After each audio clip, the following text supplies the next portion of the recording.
Main topic में reverse charge mechanism. Inter state क्या होता है वो तो सब पता है हम लोग, जो हम लोग सेक्शन अभी डिस्कस किया हम लोग वहाँ पे अपन रिवर्स चार्ज मैकेनिज्म आ जाते हैं। ठीक है, तो सबसे पहले एक बात, अभी तक जो भी हम लोग किए, जीएसटी कलेक्ट कौन करता है? अरे भाई जीएसटी कलेक्ट कौन करता है? सीबीआईसी तो हम कलेक्ट करते हैं, सीबीआईसी हम लोग से आके कलेक्ट करता है, तो नहीं कौन सर। कलेक्ट करता है? सर जो बेच रहा है वो जो जो बेच बेच रहा दैट इज है सेलर। बेच रहा अभी तक हम लोग देखे थे जो सेलर जो है वो क्या करता है, he collected GST from buyer, उसके बाद एंड पे टू दी सेंट्रल गवर्नमेंट, ये होता है। That is called forward charge, इसको हम लोग बोलते हैं फॉरवर्ड चार्ज। क्या? Forward charge. फॉरवर्ड चार्ज मतलब क्या, इस जो सेलर है उसका रिस्पॉन्सिबिलिटी है कि बायर से जीएसटी कलेक्ट करके सेंट्रल गवर्नमेंट को पे करना, तो फॉरवर्ड चार्ज। अब ये उल्टा रिवर्स चार्ज, इसमें क्या हो सकता है उल्टा मतलब? है। जो रिसीवर है वो पे करेगा कि ऊपर यहाँ पे यहाँ पे तुम्हारा सेलर कुछ नहीं करेगा। सेलर मतलब यहाँ पे क्या बोलो तो सप्लायर भी हो सकता है और सर्विस प्रोवाइडर भी हो सकता है ना ये। सेलर, हम सेलर बोले, सेलर मतलब सप्लायर ऑफ गुड्स या फिर सर्विस प्रोवाइडर। ओके। और यहाँ पे ये जो है बायर, नॉट ओनली बायर, ये बायर भी हो सकता है गुड्स का केसेस में, और सर्विस में क्या होगा, ये recipient of service, right, recipient of service. ठीक है। तो रिवर्स चार्ज मैकेनिज्म क्या बोलता है कि भाई कुछ कुछ ट्रांजेक्शन्स है जो कि ना बहुत प्रैक्टिकल भी है कि हाँ यहाँ पे सप्लायर या फिर सर्विस प्रोवाइडर की रिस्पॉन्सिबिलिटी नहीं है कि तुमसे जीएसटी कलेक्ट करके गवर्नमेंट को पे करे। यहाँ पे तुमको खुद जीएसटी जो है अपना कैलकुलेट करके गवर्नमेंट को पे करने पड़ेगा, तुमको हम क्रेडिट दे देंगे।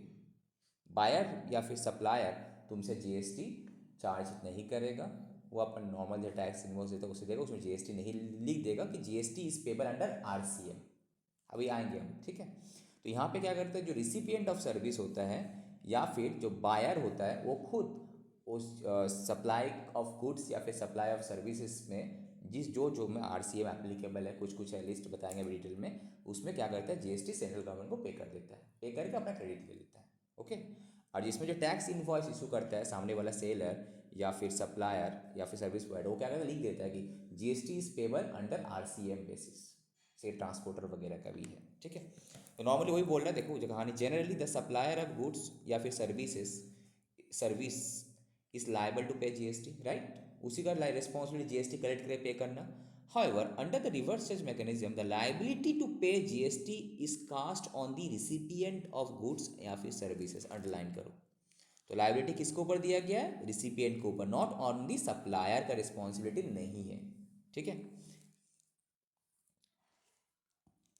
तो reverse charge means the liability to pay tax is on the recipient of supply of goods या फिर recipient of supply of services instead of supplier of such goods या फिर services in respect of the notified category of supply. देखो notified सब कुछ नहीं, जो category notify किया गया है।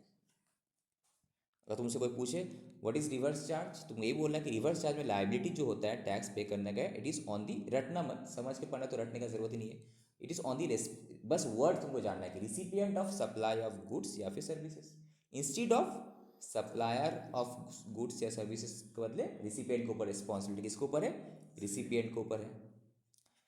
सब केसेस में नो नो, सब केसेस में नहीं, जो जो नोटिफाइड कैटेगरी है, बस इसका मतलब नोटिफाइड कैटेगरी हमको जानना है, दैट्स इट।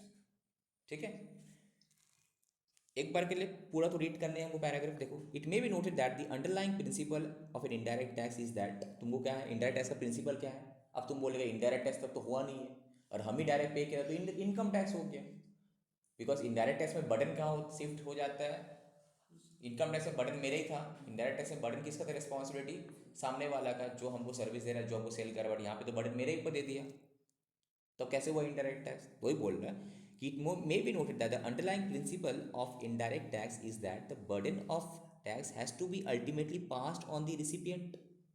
यही है फंडा, तो यही है ना, अल्टीमेटली बर्डन ऑफ टैक्स किसका पास जाएगा, रिसिपिएंट के ऊपर जाएगा, हम सिर्फ कलेक्ट करेंगे। ठीक है, GST being an indirect tax, this principle hold goods for GST, ये प्रिंसिपल तो चलेगा रिवर्स टैक्स में, अल्टीमेटली बर्डन अल्टीमेटली कंज्यूमर को देना है। मेरा रिस्पॉन्सिबिलिटी नहीं है। इनकम टैक्स में हम डायरेक्टली दे देते हैं, यहाँ पे सेलर लेता है दे देता है, बट फाइनल अल्टीमेट रिस्पॉन्सिबिलिटी किसका है?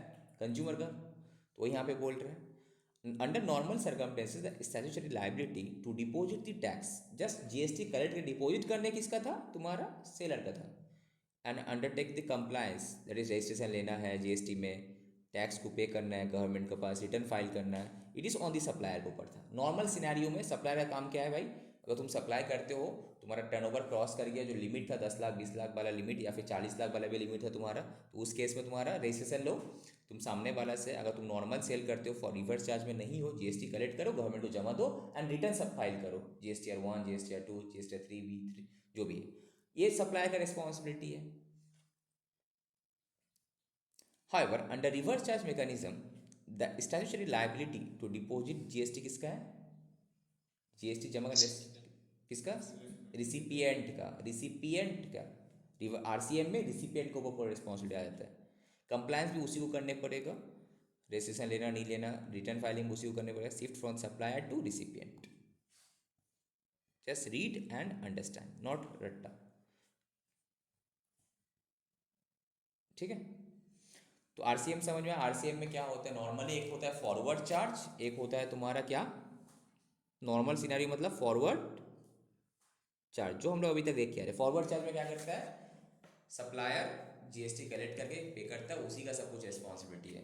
आरसीएम में क्या होता है? रिसिपिएंट वो खुद जीएसटी अपना जाके सेंट्रल गवर्नमेंट को सीबीआई से पेमेंट कर देता है। ठीक है, रिटर्न वगैरह कंप्लायंस सब रिस्पॉन्सिबिलिटी उसी का है। वो अपने रिटर्न में, ये अपना ही रिटर्न में तुमको खुद दिखा रहा है, सामने वाला जो सप्लायर वो अपने रिटर्न में नहीं दिखाएगा। ठीक है, now there are two types of reverse RCM law में है। ये लिस्ट तुम्हारा भी हम पढ़ते हैं। First scenario occurs in case of supply of specified category of goods or services, जो कि ना कवर्ड है section 9 subsection 3 of this CGST act, SGST act. Similarly provision 9 की जगह क्या होगा? 5 हो जाएगा आईजीएसटी एक्ट में ना, आगे नहीं। यहाँ 9 मतलब वहाँ पे 5 है। थोड़े पहले हम लोग देखा सब जो charge of GST, levy of GST का जो था तुम्हारा सेक्शन 9 था, वो सेक्शन 5 था। तो सीजीएसटी और एसजीएसटी के हिसाब से सेक्शन 9 में है, एंड आईजीएसटी से सेक्शन 5 सेक्शन 3 में तुम्हारा एक सिनेरियो क्या है? कुछ कुछ स्पेसिफाइड कैटेगरी है उसमें तुम्हारा है, जो अभी हम लोग देखेंगे। सेकेंड सिनेरियो क्या है?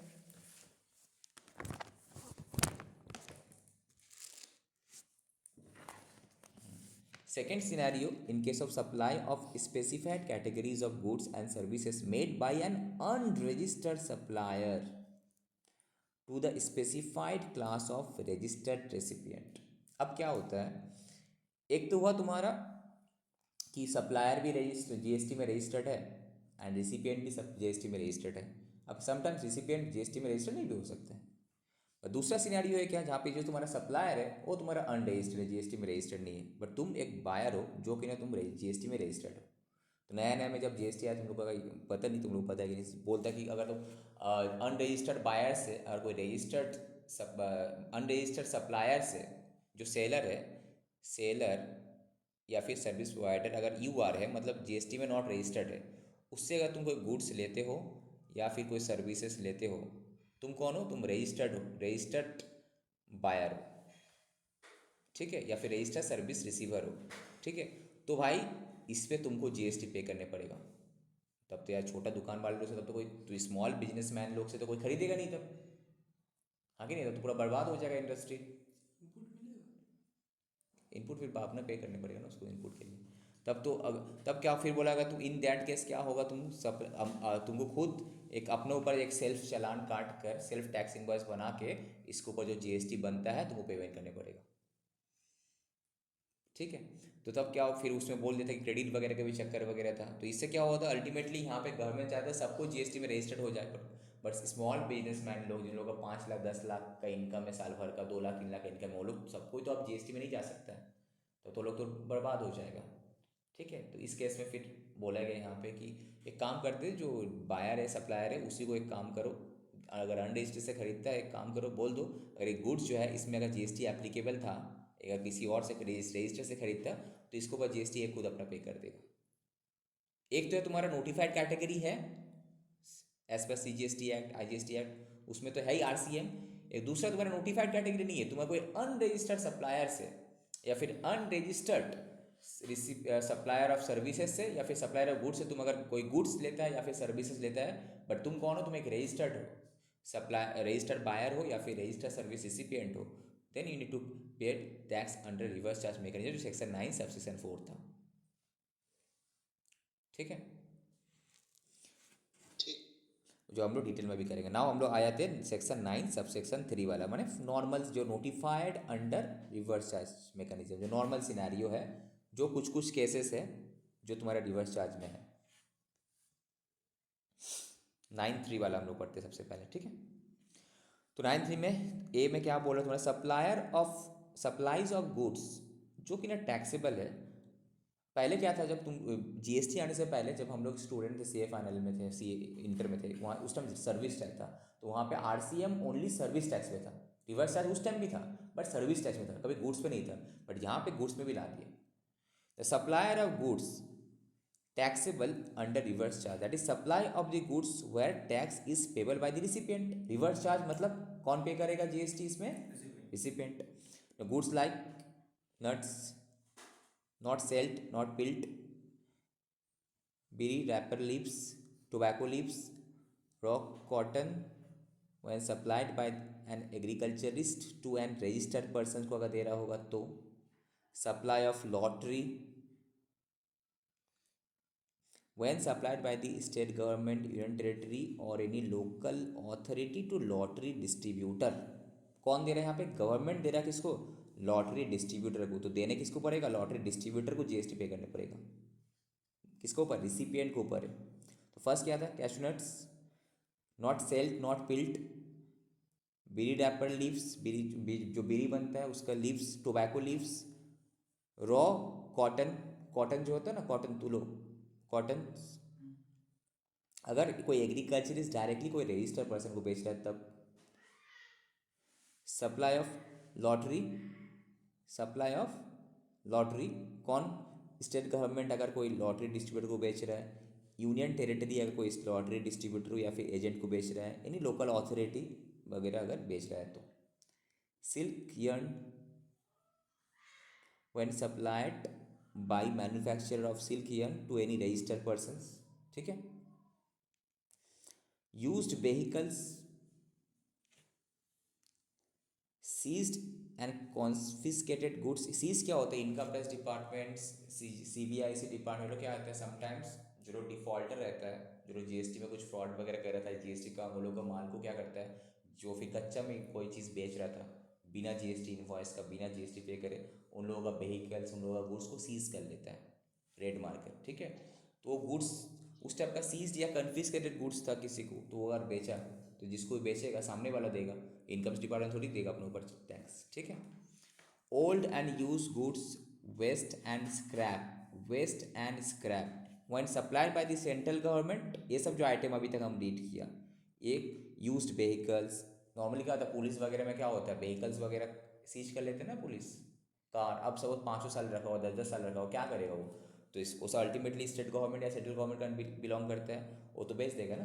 तो वही बोला यूज्ड व्हीकल, सीज्ड या फिर कन्फिस्केटेड गुड्स, सीज्ड या फिर कन्फिस्केटेड मतलब वही तुम्हारा रेट, या फिर सच एंड सीजर वाला केस में क्या होता है, वो लोग क्या जो कच्चे में जो लोग बिक्री करता है, जहाँ पे भी लगता है कि नहीं GST में कुछ ये लोग फ्रॉड वगैरह कर रहा है, कम GST पे का, तो वो लोग सीज कर लेता है उसको, व्हीकल को, गुड्स को कन्फिस्केट कर लेता है, अपना पास ले लेता है पूरा। तो ये अगर सेंट्रल गवर्नमेंट, स्टेट गवर्नमेंट या फिर यूनियन टेरिटरी या फिर लोकल अथॉरिटी किसी रजिस्टर्ड पर्सन को बेच रहा है, तो सामने वाला जिसको बेच रहा है वो इसके ऊपर GST पे करेगा।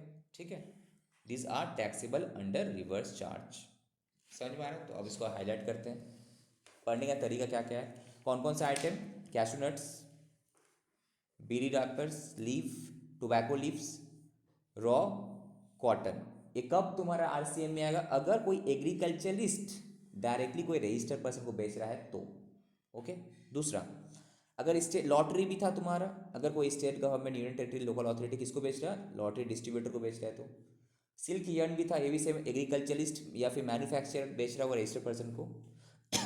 Used vehicles, seized and confiscated goods, old and used goods, waste and scrap, ये भी कब, अगर सेंट्रल गवर्नमेंट वगैरह रजिस्टर्ड पर्सन को बेच रहा है, this are taxable under reverse charge, मतलब सामने वाला जिसको बेच रहा है, रिसिपिएंट ऑफ गुड्स जो है, he will pay the GST under RCM, reverse charge mechanism में वो खुद। तो फर्स्ट वाला तुम्हारा गुड्स के ऊपर था, दूसरा वाला आया था हम लोग सर्विसेज के ऊपर। ये फर्स्ट वाला गुड्स के ऊपर, कौन कौन सा गुड्स में आरसीएम में बोल पाएगा, ठीक है ठीक है। नाउ सर्विसेज टैक्सेबल है जो आरसीएम बेसिस में, that is services where tax is payable by the recipient of services. वहाँ कौन था, it is tax was payable by the recipient of goods, यहाँ पे रिसिपिएंट ऑफ सर्विस। क्या क्या सर्विसेज देखो, टोटल तुम्हारा 1 2, हम लोग अटैम्प्ट तो 6-7 था, अभी और बढ़ा दिया 5 8 है, 8 केसेस है इतना। ये 8 केसेस जो है यहाँ पे जो जीएसटी है वो तुम्हारा रिसिपिएंट ऑफ सर्विस जो वो पे करेगा। 9 कहाँ, और भी नेक्स्ट पेज, 16 है टोटल। अच्छा सॉरी ज़्यादा है 16 केसेस है बहुत अमेंडमेंट हुआ है न्याय उतना नहीं था ओके, एक एक करके हम लोग समझते हैं, ये बहुत प्रैक्टिकल है, ये जो है केसेस जो है बहुत ही ज़्यादा प्रैक्टिकल है, रियल लाइफ सिनेरियो में ऐसा होता है। अगर तुम एज एन अकाउंटेंट या फिर कहीं पे काम करते हो, या फिर तुम अगर कोई जीएसटी कंसल्टेंट के हिसाब से काम करते हो, ठीक है, तो ये नॉलेज तुम्हारे लिए ज़रूरी है जानना। फर्स्ट देखते हैं कौन सा कैटेगरी ऑफ सर्विस में, goods and transport agency, GTA. ये जीटीए क्या होता है बोलो तो, गुड्स ट्रांसपोर्ट एजेंसी, जीटीए क्या होता है, ट्रांसपोर्टेशन सर्विस देता है सिंपली। जीटीए क्या होता है, ट्रांसपोर्टेशन सर्विस देता है। आज सपोज हम एक कंपनी है, हमको अपना माल बाहर बेचना है, तो बाहर बेचने के लिए मेरे पास 2 ऑप्शन है, रोड या फिर रेल, ठीक है। तो रोड में गए तो हम कोई ट्रांसपोर्टर को बुलाएंगे, रेल में बेचने से इंडियन रेलवे से कांटेक्ट करना पड़ेगा। अब सपोज हम रोड से बेचे तो कोई ट्रांसपोर्टर को बुलाया, अब ट्रांसपोर्टर हमको क्या किया, बिल किया, तो अब ट्रांसपोर्टर का क्या रिस्पॉन्सिबिलिटी है, जीएसटी हमसे चार्ज करेगा, नो, ट्रांसपोर्टर लिख देगा भाई कि tax is payable under reverse charge mechanism, it is my responsibility, उसके ऊपर कितना जीएसटी का रेट होता है, क्या होता है, और हमको गवर्नमेंट को पे करने पड़ेगा। Okay, in case of transporter, तो ट्रांसपोर्टेशन जो सर्विस है जीटीए, ट्रांसपोर्टर को वो जीएसटी पे करने नहीं पड़ता, बट उसको रजिस्ट्रेशन लेने पड़ता है, ठीक है। बट अल्टीमेटली टैक्स लायबिलिटी जो है जीएसटी पेमेंट करने रिस्पॉन्सिबिलिटी किसका है, रिसिपिएंट का है। तो वो केसेस हम लोग देखेंगे। तो यहाँ पे तुम्हारा कैटेगरी ऑफ सर्विस क्या है कि supply of services bye a goods transport agency, GTA. कैसे, किस किस केसेस में, इन respect of transportation of goods by road, ठीक है। फर्स्ट रोड वाला है, कहाँ पे दे रहा है, कहाँ किसको किसको सर्विसेज दे रहा है, अगर कोई फैक्ट्री को दे रहा है, टू एनी फैक्ट्री जो कि रजिस्टर्ड है अंडर फैक्ट्रीज एक्ट, ठीक है। एनी सोसाइटी, तो फैक्ट्री कवर है, तो यहाँ पे जितना भी स्टील फैक्ट्री में ट्रांसपोर्ट और सर्विस देता है वो सब किस में जाएगा, रिवर्स चार्ज मैकेनिज्म में, सामने वाला कंपनी उसको जीएसटी पे करेगा। एनी सोसाइटी जो कि ना सोसाइटी एक्ट में रजिस्टर्ड है, एनी कोऑपरेटिव सोसाइटी, सपोज यहाँ पे कोऑपरेटिव बैंक एक गादा है, कोऑपरेटिव सोसाइटी को अगर वो सर्विस दे रहा है, किस लिए, regarding transportation of what, goods, regarding transportation of goods by road, एक फैक्ट्री सोसाइटी, कोऑपरेटिव सोसाइटी। दूसरा एनी पर्सन जो कि ना रजिस्टर्ड है under the CGST act, IGST act, या फिर जो अल्टीमेटली जो रजिस्टर्ड पर्सन है जीएसटी का, मैं सभी को कवर कर लिया भाई, घुमा फिरा के तुम सबको ही कवर कर लिया ए वर्ड को बोलकर। एनी पर्सन जो कि ना रजिस्टर्ड है अंडर जीएसटी, ठीक है, फैक्ट्री सोसाइटी तो था ही, प्लस कोई भी पर्सन जो कि ना रजिस्टर्ड है जीएसटी में उसको सर्विस दे रहा है, तो अल्टीमेटली सब ये अगर किसी को भी दिया वो अगर जीएसटी में रजिस्टर्ड है तो सामने वाला देगा उसके ऊपर, ठीक है। एनी बोला, एनी बॉडी कॉर्पोरेट, मतलब यहाँ पे बोलने के हमारा कंपनी को कवर कर लिया, any body corporate establish under any law, ये बॉडी कॉर्पोरेट अगर जीएसटी में रजिस्टर्ड हो ना हो तब भी उसी को देने पड़ेगा। Any partnership firm whether registered और नॉट, उसी को देने पड़ेगा।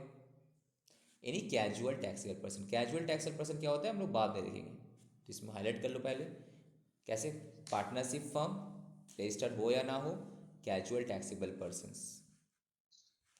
तो अगर कोई जीटीए किसको किसको सर्विस देगा तब तुम्हारा ये अप्लीकेबल होगा, reverse charge, factory society, cooperative society, any person का डेफिनेशन क्या था, इंडिविजुअल, एचयूएफ, कंपनी, जो एनी पर्सन जो कि जीएसटी में ऑलरेडी रजिस्टर्ड है, body corporate establish under any law, body corporate मतलब कंपनी की बात करें यहाँ पे, पार्टनरशिप फर्म रजिस्टर्ड हो या ना हो, कैजुअल टैक्सेबल पर्सन्स, ठीक है।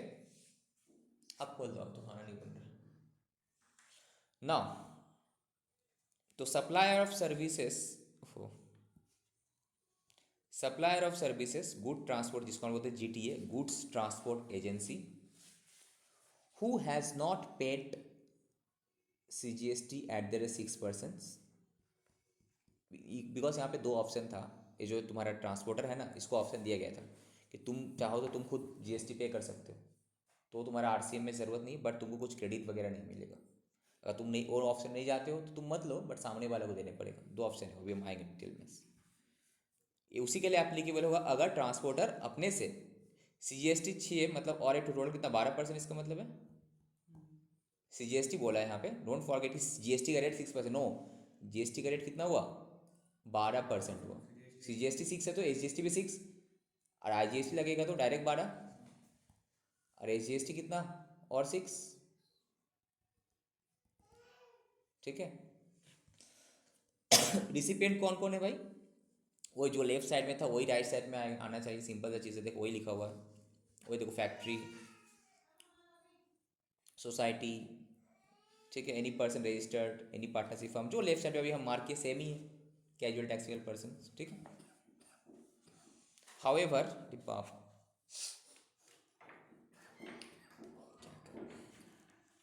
हाउएवर कहाँ गया, however reverse charge mechanism shall not apply to services provided by a GTA by way of transport of goods in a goods carriage by road to, अगर GTA इन लोगों को service दे रहा है ABC, तो वहाँ पे तुम्हारा RCM एप्लीकेबल नहीं होगा, तो GTA को खुद 12% करके जो था वो टैक्स देना पड़ेगा वहाँ पे। किसको, अगर कोई सेंट्रल गवर्नमेंट का कोई डिपार्टमेंट को दे रहा है, स्टेट गवर्नमेंट का कोई डिपार्टमेंट को दे रहा है, यूनियन टेरिटरी में दे रहा है, तो डिपार्टमेंट या फिर establishment of the central government का एस्टैब्लिशमेंट PSU कंपनीज, ठीक है, department, state government, union territory, local authority, government agencies को दे रहा है, तो तुम्हारा RCM एप्लीकेबल नहीं है। अगर GTA किसको सर्विस, ट्रांसपोर्टेशन गुड्स सर्विस दे रहा है by road to central government का कोई भी डिपार्टमेंट या फिर उसका एस्टैब्लिशमेंट को, state government, union territory, local authority मतलब म्यूनिसिपल कॉर्पोरेशन, या फिर कोई भी गवर्नमेंट एजेंसीज को, व्हिच हैज़, अगर GTA which has taken registration under CGST Act only for the purpose of deducting the tax under section 51 and not for making a taxable supply of goods or services। ये सभी जो department वगैरह central government वगैरह, इन लोग क्या किया, GST में registration लिया है just for the purpose of TTS काटने के लिए। गवर्नमेंट भी तो जब किसी को पेमेंट करता है TDS काट के पेमेंट करता है ना, उसी लिए किया है। And not for making any, ये सामने वाला फिर किसी को बेचता नहीं है, not for making a taxable supply of goods and services. अगर हम सेंट्रल गवर्नमेंट, स्टेट गवर्नमेंट या फिर यूनियन टेरिटरी को कोई गुड्स वगैरह ट्रांसपोर्ट किया, ये गुड्स लेके अगर ये सामने वाला बेच रहा है तब नहीं। यहाँ पे ये लोग क्या किया, सिर्फ लिया है रजिस्ट्रेशन किस पर्पस के लिए, TDS का अपना जो TDS अंडर GST भी एक TDS होता है, इनकम टैक्स जैसा TDS होता है, GST के भी एक है, ठीक है, क्या थे क्या, नहीं, not making for taxable supplies. तो इसका डिटेल्स में तुम्हारा नोट कितना था, इसका 51(4), यहाँ पे नोट कितना था, यहाँ पे देखो ये जो तुमको दिख रहा है नोट, यहाँ पे 4, 5, ये सब देखो नीचे में दिया हुआ 4 and 5, क्या है, provisions relating to tax deducted at source contain in section 51 shall be discussed at final level. तुम लोग का लेवल का भी है नहीं। क्या होता है, जैसे कि इनकम टैक्स में TDS काटता है, सेम GST में भी अभी TDS शुरू हो चुका है सेक्शन 51 के हिसाब से, जो कि तुम लोग का सिलेबस अभी है भी नहीं, फाइनल लेवल पे है, बट हम बता देंगे। तीसरा 5 में क्या बोल रहा है, this services have been simultaneously exempted from payment of GST via entry of this 1 year, thus there will be no tax liability in this case।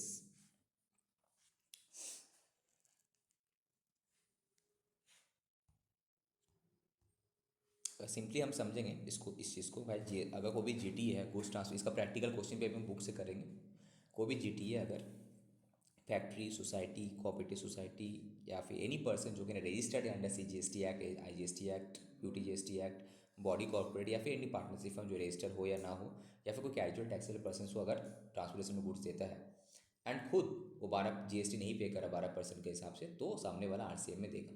खुद दे रहा तो देने का ज़रूरत ही नहीं है, तुमको उसका क्रेडिट मिल जाएगा। ठीक है। फिर बोलता है कि RCM एप्लीकेबल नहीं होगा अगर GTA किसको सर्विस दे रहा है, सेंट्रल गवर्नमेंट वगैरह को, तो वहाँ पे भी नहीं होगा। इन लोगों को भी टैक्स देने का ज़रूरत नहीं है, इसको भी टैक्स देने का ज़रूरत नहीं। बोल दिया ना यहाँ पे, there will be no tax liability in this case. अब तुम बोलेगा कि हम तो वहाँ पे दे रहे, हम तो GST लगाए, तो सामने वाला देगा? नो, सामने वाला भी GST नहीं पे करेगा। अब अपने गवर्नमेंट अपना पास से पैसा देगा। ठीक है। Central government, state government, local authority, government agency को तुम माल सप्लाई किया, ट्रांसपोर्टेशन से तुमने गुड्स सप्लाई किया, तुम्हारा काम था गुड्स को कोई कहीं से वो खरीदा हुआ कोई कंपनी से, वहाँ से लेके इसको तुम ट्रांसपोर्ट किया। दो टाइप का सेल बायर होता है। एक बायर बोलता है कि जो सामने वाला, एक जो बायर होता है सप्लायर को बोला कि तुम एक काम करो, तुम हमको माल दे दो, हम ट्रांसपोर्टर खुद अरेंज कर लेंगे। तो ट्रांसपोर्टर खुद अरेंज किया होगा ये खुद, ये जो इस टाइप का central government, state government establishment, local authority, government agencies, तो ट्रांसपोर्टर इसको माल पहुंचा दिया। अब ये ट्रांसपोर्टर को ट्रांसपोर्टर का जो बिल वो पेमेंट कर दिया। अब नाउ क्वेश्चन अराइजेस कि ट्रांसपोर्टर जो बिल किया वो तो RCM में आना चाहिए नॉर्मल हिसाब से, बट नो, अलग से भी यहाँ पे बोल दिया ना कि केस कौन सा है, ये वाला सिनेरियो। तो यहाँ पे GST सामने वाला को भी पे करने का ज़रूरत नहीं है, ना ही इसको भी पे करने का ज़रूरत है, दोनों को पे करने का ज़रूरत नहीं है। ये चीज़ यहाँ पे देखो नोट में अलग से बोल दिया ना। This services have been simultaneously exempted भी है, जब हम लोग एग्जाम्पल चैप्टर पढ़ेंगे, by notification number this, so thus there will be no tax liability in this case. समझ में आया विकास? तुमको तो अच्छे समझ में आ रहा होगा। जी सर। ठीक है।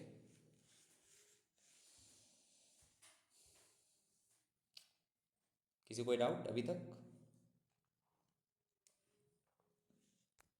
क्या नाम सर तुम्हारा? नाम क्या था? Ashish Kumar. Yes sir, no problem. ठीक है। अब दूसरा सिनेरियो क्या है, ये सर्विस टैक्स का टाइम में भी था, जो अभी भी है, तुम्हारा जो GT है उस टाइम में भी था, सर्विस टैक्स में भी था, अभी भी है, GST में भी है, एडवोकेट उस टाइम भी था, अभी भी है। बोला service provided by an individual advocate, कोई एडवोकेट से तुम सर्विस लिया, okay, including a senior advocate हो या फिर एडवोकेट का कोई फर्म हो। कोई कोई इतना बहुत सारा एडवोकेट क्या, तो कोई फर्म नहीं खोलता, वो अपना नाम से सब कुछ काम करता है, वो तुमको जैसे नॉर्मल बिल धरा देगा। एक होता है फर्म खोल के बैठ गया 3-4 एडवोकेट मिल के, दो टाइप के होते हैं। तो इंडिविजुअल हो या फिर कोई फर्म हो एडवोकेट का, bye way of legal services directly या इनडायरेक्टली, मतलब कोई एडवोकेट या फिर कोई एडवोकेट का फर्म किसी को सर्विस दिया, that is a legal service. ठीक है। तो जिसको भी सर्विस दिया तो ये उसका रिस्पॉन्सिबिलिटी है GST पे करने का अंडर RCM मैकेनिज्म। एडवोकेट का कोई हेडेक नहीं है, इसलिए लोग टेंशन फ्री रहते हैं, कोई GST कंप्लायंस उन लोगों का नहीं है। Any individual advocate, first heading क्या था तुम्हारा, देखो category of supply of services, ये है अगर legal, that is legal service.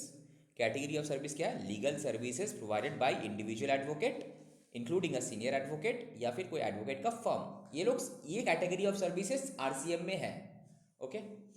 Next heading क्या है तुम्हारा, सप्लायर ऑफ सर्विस, कौन सप्लाई कर रहा था, वही सप्लाई कर रहा था, कौन सप्लायर था, वही individual advocate including a senior advocate, ये सप्लायर कर रहा था।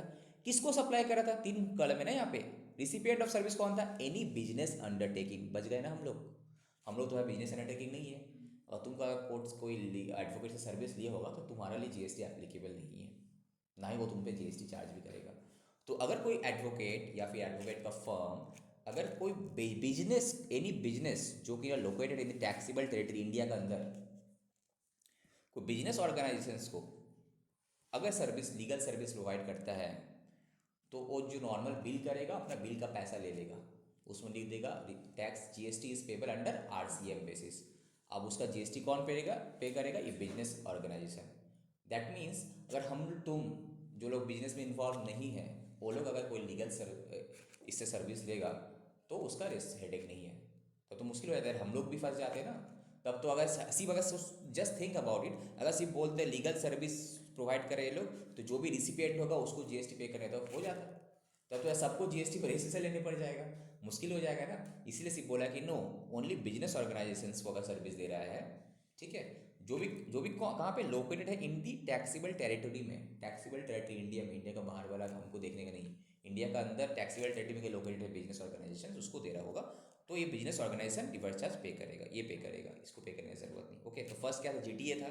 जीटीए में क्या कहता है, कोई भी गुड्स एंड जीटी और that is goods transport agency अगर किसी को ट्रांसपोर्टेशन ऑफ गुड्स देता है बाय रोड, किसको दे रहा है, फैक्ट्री, कंपनी जो कि रजिस्टर्ड है, पार्टनरशिप फर्म रजिस्टर्ड हो या ना हो, तो उस केस अगर 12% में खुद सी अगर जीएसटी नहीं पे कर रहा तो सामने वाला को देने पड़ेंगे, खत्म। ओके, बट हाँ यही ट्रांस जीटीए अगर कोई central government, state government, local authority को देता तो नहीं लगता, बिकॉज उस चीज़ में जीएसटी नहीं है, ठीक है ना, वो पे करेगा ना ये पे करेगा। ओके, तीसरा सेकंड हम लोग क्या देखें कि लीगल सर्विसेज, ये भी तुम्हारा रिवर्स चार्ज मैकेनिज्म में है। क्या इंडिविजुअल एडवोकेट दो या फिर सीनियर एडवोकेट या कोई फर्म दे, अगर ओनली तभी आएगा अगर एक बिजनेस और केस स्टडी दे सकता है। सपोज राम सैम लिया जो कि ना पर्सनल कैपेसिटी, सपोज तुम कोर्ट में अपना कुछ पर्सनल केस था, तुम गया, ठीक है, मारपीट करके तुम किसी को फोड़ दिया, ठीक है, तुम लीगल हायर किया होगा लीगल एडवोकेट, तो उस केस में क्या होगा, तो तुमको देने का जरूरत नहीं, because you are not in business, ठीक है। नेक्स्ट थर्ड नंबर क्या है, services supplied by an arbitral tribunal. Arbitration होता है ना कोर्ट में, आर्बिट्रल ट्राइब्यूनल होता है, जैसे कि एनसीएलटी वगैरह आर्बिट्रल ट्राइब्यूनल्स होता है वहाँ पे, वो भी अगर कोई बिजनेस एंटिटी को सर्विसेज दे रहा है तो यहाँ पे सर्विस कौन प्रोवाइड कर रहा है, आर्बिट्रल ट्राइब्यूनल। किसको दे रहा है, बिजनेस एंटिटी को, तो बिजनेस एंटिटी उसमें जो जीएसटी होता है एप्लीकेबल, ठीक है, वो देना है। तुम लोग एग्जाम के लिए जीएसटी का रेट रखने का जरूरत नहीं, जब तुम सर्विस में, जब तुम प्रैक्टिकली कहीं पे काम करोगे, किसी को गाइडेंस करोगे जीएसटी में, तब तुमको सब पता रहना चाहिए कि हाँ ये सर्विस है, इसका एसएससी कोड क्या होना चाहिए, इसका जीएसटी का रेट क्या है, सब एक बुकलेट है, नेट में प्रिंट आउट लेना, सब समझ में आ जाएगा, सॉफ्ट कॉपी, ठीक है। आजकल तो सब सॉफ्टवेयर से लिंक कर देता है, ठीक है। Next, service provided by way of sponsorship, तो स्पॉन्सरशिप भी आरसीएम में है। Sponsorship to any body corporate या फिर पार्टनरशिप फर्म, कोई बॉडी कॉरपोरेट सर्विस प्रोवाइडेड किया स्पॉन्सरशिप का, किसको, टू एनी बॉडी कॉरपोरेट को या पार्टनरशिप फर्म, कौन दिया, एनी पर्सन। कलम क्या था यहाँ पे, हेडिंग, सप्लायर कौन है, एनी पर्सन। रिसिपिएंट कौन है, अगर बॉडी कॉरपोरेट है, कोई पार्टनरशिप फर्म है जो कि लोकेटेड टैक्स फिल्टर, स्पॉन्सरशिप्स वगैरह, स्पॉन्सरशिप तो बहुत सारा करता है, कोई भी पर्सन अगर स्पॉन्सरशिप कर रहा है तुम्हारा, ठीक है, तो इस केस में अगर बॉडी कॉर्पोरेट को इसको हम स्पॉन्सरशिप का सर्विसेज दे रहे हैं, सर्विसेज दे रहे स्पॉन्सरशिप का, तो इसको देने पड़ेगा, ठीक है। तो क्या क्या हुआ, एक तो तुम्हारा जीटीए था, लीगल सर्विस था, ट्राइब्यूनल वाला भी था, स्पॉन्सरशिप भी आ गई, 4 केस। अब 5 क्या है, services supplied by the central. अब सेंट्रल गवर्नमेंट सर्विस सप्लाई कर रहा है, स्टेट गवर्नमेंट या फिर यूनियन, जब भी ये गवर्नमेंट आएगा ना, पांचों एक साथ आएगा, CG, SG, union territory, local authority, बस चारों एक साथ आएगा, सीजी, एसजी, यूनियन टेरिटरी या लोकल अथॉरिटी। किसको दे रहा है भाई, ये लोग गवर्नमेंट किसको सर्विस दे रहा है, to a business entity, business entity को सर्विस दे रहा है, कोई भी सर्विस, नो, ये सब सर्विस को बात देकर 1 2 3 4, ये 1 2, जो 1 2 2 का अंदर में 2 है, ये 3 सर्विस, एक कुछ सर्विसेज को बात देकर, बाकी कोई भी अगर सर्विसेज दे रहा होगा कोई बिजनेस एंटिटी को, तो इस सेंट्रल गवर्नमेंट, स्टेट गवर्नमेंट का रिस्पॉन्सिबिलिटी नहीं है कि तुमसे जीएसटी कलेक्टर पे करे, तुम खुद जीएसटी पे करो, ठीक है ना। कौन कौन सा सर्विस में नहीं है तुम्हारा, रेंटिंग ऑफ इमूवेबल प्रॉपर्टी, अगर central government, state government, union territory, local authority अगर कोई immovable property, land and building वगैरह अगर कोई बिजनेस एंटिटी को रेंट में दिया है, तो रेंट क्या है, सप्लाई ऑफ सर्विसेज ना supply of good, supply of services है, इसमें गुड्स सर्विसेज है, तो इसमें जीएसटी कलेक्ट कौन करेगा, सेंट्रल गवर्नमेंट खुद कलेक्ट करके पे करेगा, इसमें आरसीएम नहीं है, इसमें आरसीएम नहीं है, इसमें क्या है, एफआर है, एफआर मतलब फॉरवर्ड, एफसीएम कर देते ना, एफसीएम कर देते, फॉरवर्ड चार्ज मैकेनिज्म, आरसीएम नहीं है इसमें, इसमें एफसीएम है। रेंटिंग में क्या है, एफसीएम है, फॉरवर्ड चार्ज मैकेनिज्म है, ओके, नॉट आरसीएम। और किस में आरसीएम नहीं है, नॉर्मली क्या बोला कि जो भी सर्विसेज प्रोवाइड करता है सेंट्रल गवर्नमेंट, एसी वगैरह, बिजनेस, सब तुम्हारा आरसीएम, बट ये केटो को छोड़कर, इसको बाद में बाकी जो भी है तुम्हारा आरसीएम में है। बोले सर्विसेज स्पेसिफाइड बिलो, क्या क्या है सर्विसेज है, services by the department of post, postal department, Indian post, तो इंडियन पोस्ट से वो तो हमसे जीएसटी कलेक्ट करेगा ही, वो हमसे कलेक्ट कर पे करेगा अपना, ठीक है। उसके बाद तुम्हारे post by way of speed post, express parcel post, life insurance, government सबका life insurance, L I C का लाइफ इंश्योरेंस, वो हमसे जीएसटी चार्ज करता है। Agency services provided to a person, ये लोग किसी को एजेंसी सर्विसेज दिया कोई गवर्नमेंट, अब गवर्नमेंट टू गवर्नमेंट छोड़कर अदर देना, सेंट्रल गवर्नमेंट, एसजी वगैरह, ठीक है। तो इसमें कौन कौन सा कवर है इसमें? एक तो भाई postal department including speed post, express parcel post, life insurance, ठीक है, और एजेंसी सर्विसेज। इसमें भी तुम्हारा क्या आरसीएम है ना एफसीएम है? एफसीएम है बगल में। तो इसमें एफसीएम का फुल फॉर्म क्या है? Forward charge. ऐसी एफसीएम बोले किसी को समझ नहीं आएगा, बोल देगा फॉरवर्ड चार्ज, आधा आदमी तो फॉरवर्ड चार्ज ही नहीं समझ में आता है, फॉरवर्ड चार्ज, ओके। तो यहाँ पे सप्लायर कौन है? Supplier of services central government, state government लोग है, ठीक है। किसको दे रहा है? रिसिपिएंट कौन है भाई? Business entity, okay. और एक तो बचा हुआ तुम्हारा क्या? Services in relation to aircraft vessel inside और outside the precincts of an port और एयरपोर्ट। अब सपोज इंडियन गवर्नमेंट का पहले था ना एयर इंडिया वगैरह, ठीक है, अपना जो भी सर्विसेज, इवन तुम्हारा एयरपोर्ट अथॉरिटी ऑफ इंडिया भी तो सेंट्रल गवर्नमेंट का ही है, पीएसयू है। तो ये सब जो सर्विसेज तुम ले रहा होगा तो उसमें तुमसे ऑब्वियसली जीएसटी तो कलेक्ट करेगा, हाँ कि नहीं। दूसरा ट्रांसपोर्ट, अब क्या है ना, जैसे कि Indian railway, transportation of goods या फिर पैसेंजर्स, उस केस में भी वो खुद देगा, तुमसे जीएसटी कलेक्ट करेगा, वो पे करेगा। ट्रांसपोर्टेशन ऑफ गुड्स और पैसेंजर्स, तुमसे जीएसटी कलेक्ट करेगा, खुद पे करेगा। तुम जब टिकट वगैरह बुक करते हो उसमें जीएसटी दिखता है, रहता है ना, तुमसे कलेक्ट करता है, पे करता है, वो भी तो स्टेट इंडियन गवर्नमेंट ही है, सेंट्रल गवर्नमेंट है वो, ठीक है। तो बताओ सेंट्रल गवर्नमेंट का कौन कौन सा सर्विसेज में, normally central government, state government, union territory जो भी सर्विस प्रोवाइड करता है, अगर कोई बिजनेस एंटिटी को प्रोवाइड करता है तो वो आरसीएम में आता है, that is business entity tax पे करेगा। बट कुछ कुछ सर्विसेज है जो कि ना कॉमन सर्विस एक्चुअली है, ठीक है, नॉट ओनली कॉमन, कुछ कुछ कॉमन है, कुछ अनकॉमन है, जैसे रेंटिंग वगैरह। तो वहाँ पे क्या है, सेंट्रल गवर्नमेंट खुद, मैंने जो भी गवर्नमेंट है वो खुद अपना जीएसटी कलेक्ट करके फॉरवर्ड चार्ज मैकेनिज्म में सीबीआईसी में पेमेंट करेगा, ठीक है। कौन कौन सा सर्विसेज में आरसीएम नहीं है इसका गवर्नमेंट का? रेंटिंग ऑफ इमूवेबल प्रॉपर्टी, दूसरा पोस्ट लाइफ इंश्योरेंस एजेंसी वाला, लास्ट में यहाँ पे क्या था? Port airport, transport of goods and passengers, ठीक है, ओके।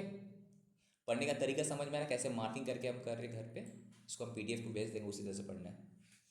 अब 5 नंबर आ जाते हैं। Services supplied by the central government, वही वही चारों अभी लाइन आएगा तुम्हारा, CG, SG, union territory, local authority, by way of renting of immovable property to a person registered under CGST act. यहाँ पे क्या था, यहाँ पहले बात दे दिया, देखो रेंटिंग ऑफ इमूवेबल प्रॉपर्टी को पहले बोला कि नहीं बिजनेस एंट्री को दे रहा है तो तुम्हारा आरसीएम में नहीं होगा, ठीक है। फिर देखो अलग से फिर तुम्हारा क्या किया, 5A अमेंडमेंट ऐड कर दिया। सर्विसेज सप्लाइड बाय दिस किसको दे रहा है? अगर दैट इज, अगर कोई भी इमूवेबल प्रॉपर्टी दे रहे हम कोई भी पर्सन को रजिस्टर्ड जीएसटी हो, चाहे बिजनेस एंटिटी हो, ऑब्वियसली बिजनेस में रहेगा तभी जाके रजिस्ट्रेशन वो करेगा, तो तुम्हारा इसको देने पड़ेगा एनी पर्सन, सामने वाले देखो यहाँ पे अमेंडमेंट आ गया, ठीक है। तो ये जो है इसको यहाँ पे फिर कर देना भाई अमेंडमेंट,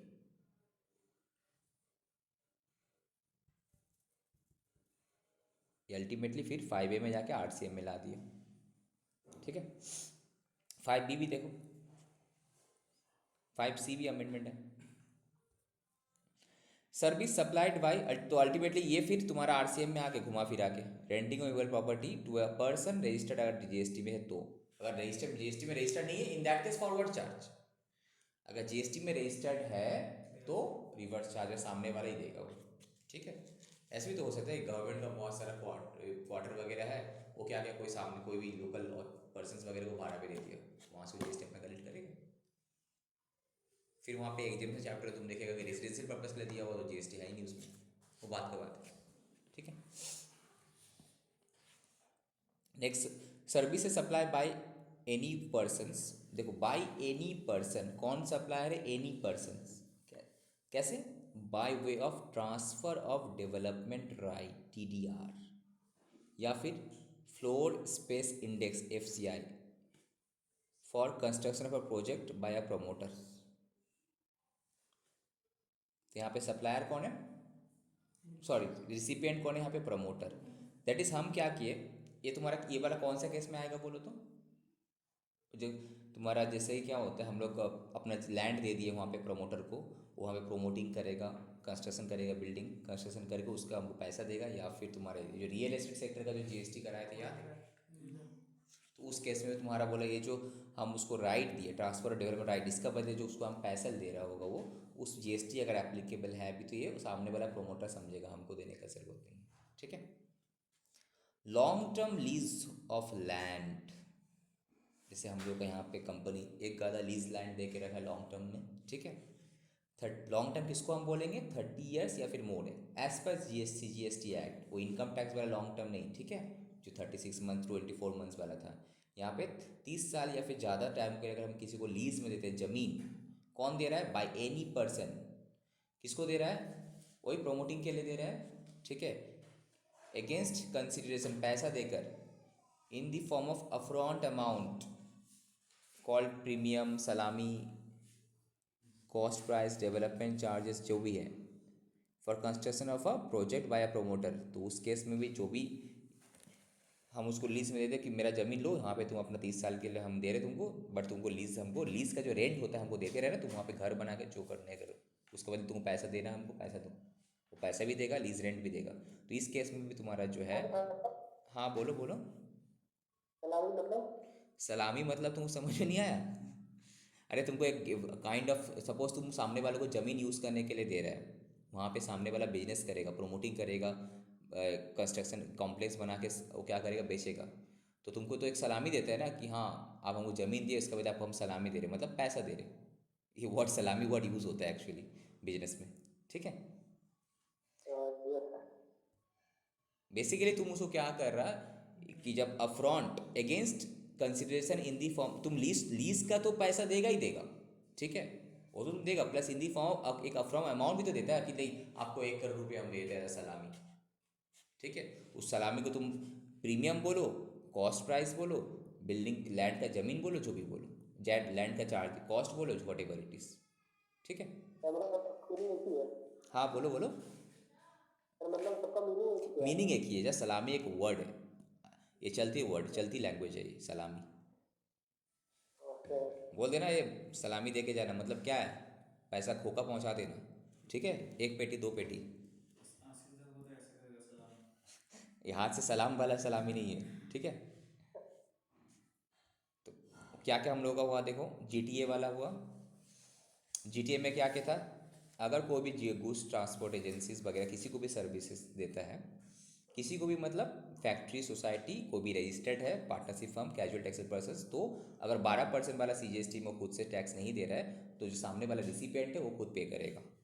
बट अगेन फिर यहाँ पे बोलता RCM एप्लीकेबल नहीं होगा ना, बिकॉज सामने वाले को भी GST पे करने की जरूरत नहीं, आज रिसिपिएंट है उसको भी GST पे करने की जरूरत। कौन से सिनारियो में? अगर ये सर्विस दे रहा है कोई central government, state government, union territory कोई डिपार्टमेंट या फिर एस्टैब्लिशमेंट को, लोकल अथॉरिटी को, गवर्नमेंट एजेंसीज को। तो अगेन एडवोकेट वाले में क्या था? लीगल सर्विसेज किसको देना? अगर बिजनेस एंटिटी को एडवोकेट वगैरह सर्विसेज दे रहा है तो बिजनेस एंटिटी अपना पॉकेट से GST पे करेगा, क्रेडिट भी ले लेगा, ओके। अभी हम तुम अगर करेंगे जो बिजनेस में नहीं है उसको जरूरत नहीं, उसके लिए एप्लीकेबल नहीं। फॉरवर्ड चार्ज भी कहाँ से आया है? GST नहीं लगेगा भाई, ठीक है। अगर आर्बिट्रल वाला जो था वो था स्पॉन्सरशिप वाला, ठीक है, बिजनेस उसमें था। दूसरा तुम्हारा सेंट्रल गवर्नमेंट किसी को भी सर्विस देता है तुम्हारा, नॉर्मली ये सब सर्विसेज छोड़ के departmental post, life insurance agency वाला, and airport, port, transportation of goods and passenger छोड़ के बाकी जो भी है तुम्हारा रेंट वाला था, अभी फिर बाद में ला दिया गया अमेंडमेंट करके, तो उसमें तुम्हारा RCM में है।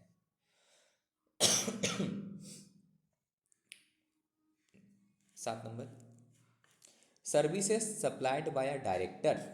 ये देखो, डायरेक्टर ऑफ अ कंपनी या body corporate to the said company, मतलब ये कौन सा सर्विसेज दे रहा है? डायरेक्टर को डायरेक्टर फीस देता है ना, तुम डायरेक्टर क्या करता है, बोर्ड मीटिंग तुम्हारा अटेंड करता है, तो डायरेक्टर को सैलरी छोड़ के एक्स्ट्रा पैसा भी तो मिलता है, बोर्ड मीटिंग का सीटिंग फीस मिलता है, ठीक है। तो वो सब केसेस में तुम्हारा क्या जीएसटी एप्लीकेबल अगर है तो वहाँ पे जीएसटी लगेगा, बट जीएसटी कौन पे करेगा, कंपनी खुद पे करेगा। तो यहाँ पे सर्विस प्रोवाइडर डायरेक्टर है, director is not an employee. अगर सैलरी मिल रहा तो एम्प्लॉय हो गया, समटाइम्स सैलरी तो नहीं देता, बोलते आपको बोर्ड मीटिंग फीस देंगे। जैसा कि क्या होता है, बहुत सारे कंपनी में क्या होता है, गवर्नमेंट नॉमिनी डायरेक्टर होता है तो उसको सैलरी मिलता है, नो। जो बोर्ड मीटिंग में बैठता है बोल के उसको बोर्ड मीटिंग का सिटिंग फीस मिलता है। देखना अगर कोई भी ऑर्गेनाइजेशन बड़ा दिखेगा वहाँ पे तुमको दिखेगा, तुम्हारा कोई कम बैंक से लोन लेके रखा है तो एक गवर्नमेंट नॉमिनेटेड डायरेक्टर तुम्हारा कंपनी में अपॉइंटेड रहता है। तुम्हारा day to day affairs, not day to day, जो भी बोर्ड मीटिंग होता है, जो भी डिसीजन लिया जाता है उसमें वो डायरेक्टर प्रेजेंट रहता है, ठीक है। तो डायरेक्टर अगर सर्विसेज दे रहा है कंपनी को तो वहाँ पे कंपनी खुद उसमें जीएसटी पे करेगा। दूसरा, services supplied by an insurance agent. वहाँ पे इंश्योरेंस कंपनी का बात बोला था, यहाँ पे एजेंसी भी इन्वॉल्व था, अगर एजेंट को फिर अलग say that is insurance agent एक गाय जो रहता है तुम्हारा, किसको सर्विस देते हैं इंश्योरेंस एजेंट, वहाँ पे इंश्योरेंस एजेंट या फिर इंश्योरेंस कंपनी सर्विस दे रहा था कोई बिजनेस ऑर्गेनाइजेशन को। यहाँ पे एनी पर दे रहा किसको, यहाँ पे एजेंट किसको सर्विस दे रहा है, इंश्योरेंस कंपनी को सर्विस दे रहा है ना, उल्टा। यहाँ पे जो था दोनों में डिफरेंस क्या है देखो, यहाँ पे जो था life insurance service provided services किसको दे रहा था, एनी बिजनेस ऑर्गेनाइजेशन को सर्विस दे रहा था। बट यहाँ पे किसको है, एजेंट एल आई सी, जैसा एल आई सी का एजेंट एल आई सी को दे रहा है, नेशनल इंश्योरेंस कंपनी का एजेंट नेशनल इंश्योरेंस कंपनी को सर्विस दे रहा है, वो तो सर्विस उसको दे रहा है ना, उसका होकर वो क्या कर रहा है, कस्टमर बढ़ा रहा है, पैसा ले रहा है, दे रहा है वहाँ पे, ठीक है। यहाँ पे services supplied by an insurance agent to any person carrying on insurance business, समझ में आ रहा, लाइक एल आई सी का एजेंट किसको दे रहा है, एल आई सी को दे रहा है, ये नेशनल इंश्योरेंस कंपनी के एजेंट किसको दे रहा है, नेशनल इंश्योरेंस कंपनी को दे रहा है। तो इन दोनों का बीच का ट्रांजेक्शन, तो एजेंट जो इसको सर्विस दे रहा है तो उसमें जीएसटी एप्लीकेबल है, तो उसमें जीएसटी कौन पे करेगा, इंश्योरेंस कंपनी खुद पे करेगा। और रिवर्स चार्ज तो सर रिलेशनशिप इन लोग का प्रिंसिपल और एजेंट का है ना। हाँ, इस प्रिंसिपल एजेंट का तो बात कर रहे हैं यहाँ पे, यहाँ पे तो प्रिंसिपल एजेंट का ही तो बात कर रहे हैं। तो एजेंट जो तुम्हारा ये प्रिंसिपल है, N I C L suppose principal है, L I C suppose principal है, और ये एजेंट है, ये इसको सर्विस दे रहा है। तो ये सर्विस के ऊपर जो तुम्हारा जीएसटी एप्लीकेबल है, तो जीएसटी कौन पे करेगा, एल आई सी या फिर एन आई सी एल खुद पे करेगा रिवर्स चार्ज मैकेनिज्म में, एजेंट का हेडेक नहीं है, ठीक है।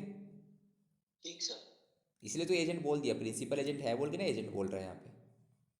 और ये वाला सिनारियो क्या था, यहाँ पे इंश्योरेंस कंपनी अगर किसी से कोई बिजनेस ऑर्गेनाइजेशन को सपोज यहाँ पे सर्विसेज दे रहा है, ठीक है, गवर्नमेंट एजेंसी जो कि इंश्योरेंस में है, तो वहाँ पे वो फॉरवर्ड चार्ज में था, वो रिवर्स चार्ज में था ही नहीं वो, ठीक है, वहाँ पे तो था ही नहीं रिवर्स, वहाँ फॉरवर्ड चार्ज में था। ये वाला क्या रिवर्स चार्ज में है, नहीं रिवर्स चार्ज में नहीं। और ये वाला क्या रिवर्स चार्ज। रिवर्स चार्ज में है। और वो क्या था, और ये जो तुम्हारा था कोई भी L I C company, that is L I C या फिर एन आई सी एल, अगर किसी चार्ज करेगा तो जीएसटी चार्ज करेगा, ऑब्वियसली कलेक्ट करेगा, फॉरवर्ड चार्ज पे कर देगा। बट एजेंट अगर ना, ये क्या है एजेंट, वो दोनों में डिफरेंस क्या है, ये एजेंट इंश्योरेंस कंपनी को सर्विस दे रहा है, इस केस में तो इंश्योरेंस कंपनी खुद जीएसटी पे करेगा, ठीक है। समझ में आया दोनों में डिफरेंस, हाँ सर। ठीक है। अब लास्ट में बचा तुम्हारा एक रिकवरी एजेंट होता है। अब बैंकिंग कंपनी क्या होता है, एक हायर करके रखते हैं रिकवरी एजेंट। सपोज तुम बैंक से लोन लिया, लोन लेके इंडिया से गायब हो गया, या कहाँ जाके तुम गायब हो गए, मिल ही नहीं गया, तो बैंक क्या कहते हैं, रिकवरी एजेंट को हायर करके रखता है, एकदम लेके जाता है सब कुछ।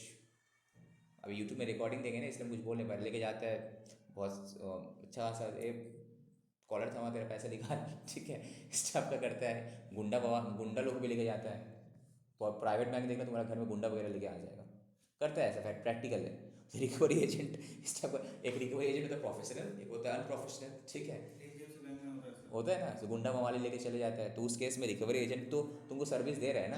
तो रिकवरी एजेंट अगर तुमको सर्विस दे रहा है तो इसमें बैंकिंग कंपनी खुद क्या करेगा, एनबीएफसी कंपनी अपना जीएसटी पे करेगा उसमें, ठीक है। 9 नंबर में आ जाते हैं।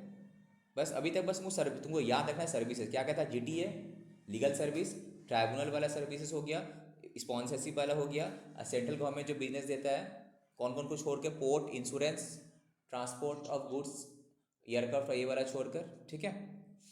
एंड तुम्हारा उसके बाद हम लोग आ गए थे इसमें रेंटिंग ऑफ ह्यूमन प्रॉपर्टी को फिर ऐड कर दिया था तुम्हारा, ठीक है। एंड नेक्स्ट तुम्हारा ये था डायरेक्टर वाला था, एजेंट वाला था, रिकवरी एजेंट वाला था, नेक्स्ट 9 नंबर में आ जाते हैं।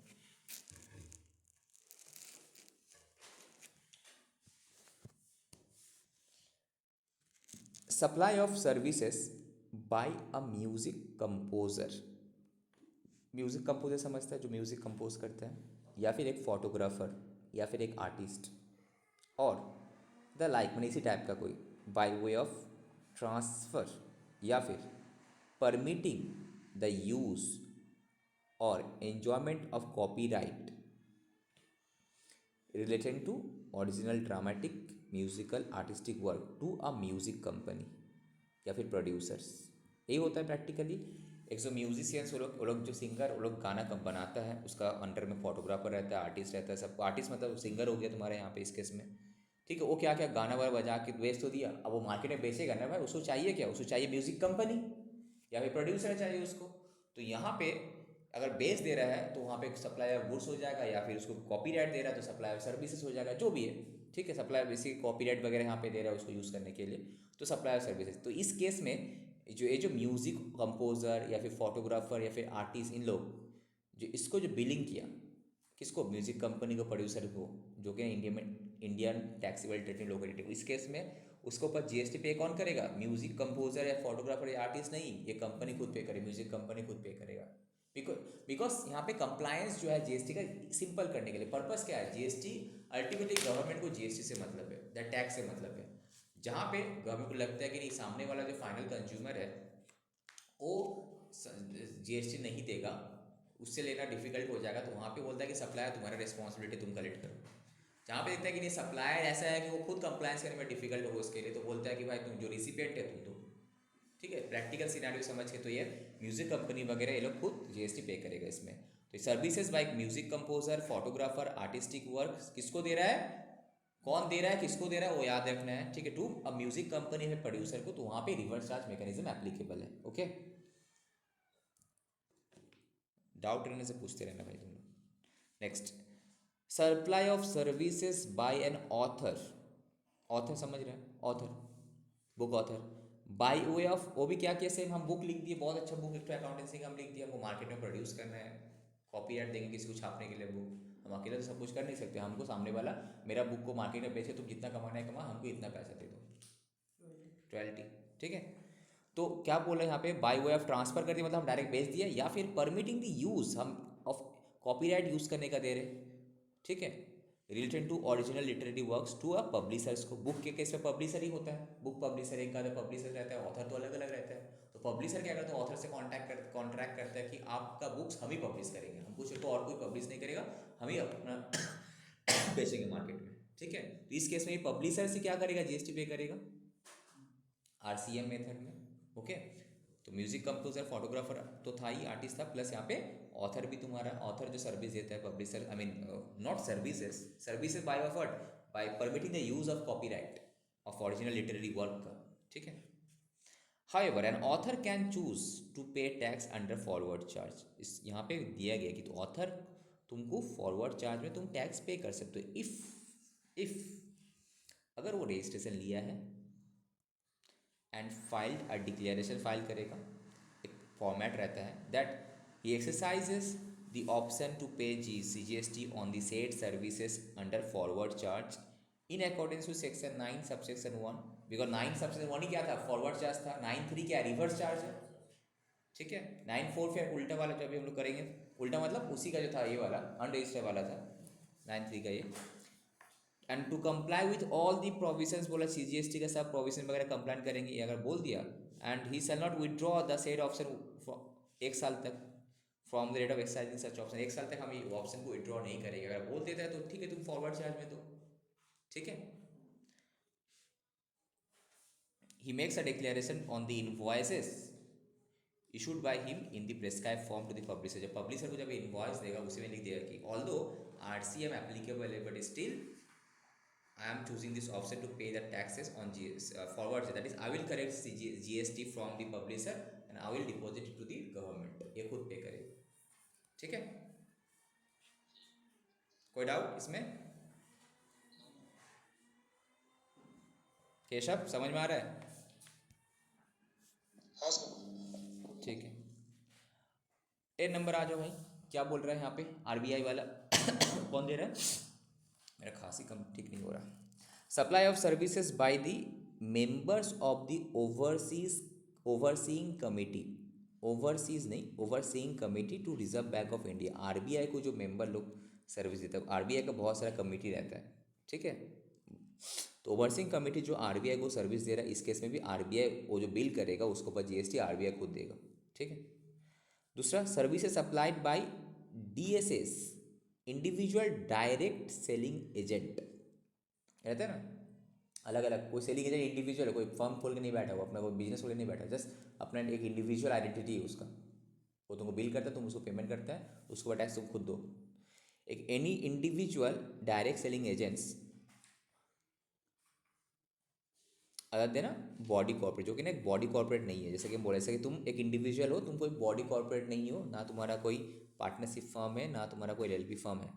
तुम किसको सर्विस दे रहे हो? कोई बैंक को या फिर एनबीएफसी को। एक होता है ना, तुम देखते हो ये एरिया वगैरह में, सब तुम घर में जाकर बोलते हो आप एक काम करो, इस बैंक में अकाउंट ओपनिंग कर लो, इस बैंक में एफडी कर लो। इस टाइप प्राइवेट बैंक वगैरह क्या करते हैं, इस टाइप का डायरेक्ट सेलिंग एजेंट अपॉइंट करके रखता है उसका कस्टमर बेस बढ़ाने के लिए। अब डायरेक्ट सेलिंग एजेंट को तो पैसा देने पड़ता है उसको, तो उसके ऊपर जो भी जीएसटी है वो बैंक एनबीएफसी खुद पेमेंट करेगा, प्राइवेट बैंक में ज़्यादा है, ठीक है। अभी इवन पीएसयू बैंक में भी ठीक ही बोला, जैसे पीएनबी वगैरह, बीओबी वगैरह, बहुत सारा पीएसयू बैंक में भी क्या क्या, स्पेशली विलेज एरिया में, तो वहाँ पे इस टाइप का डायरेक्ट सेलिंग एजेंट बहुत अपॉइंट करके रखा है कस्टमर बेस बढ़ाने के लिए।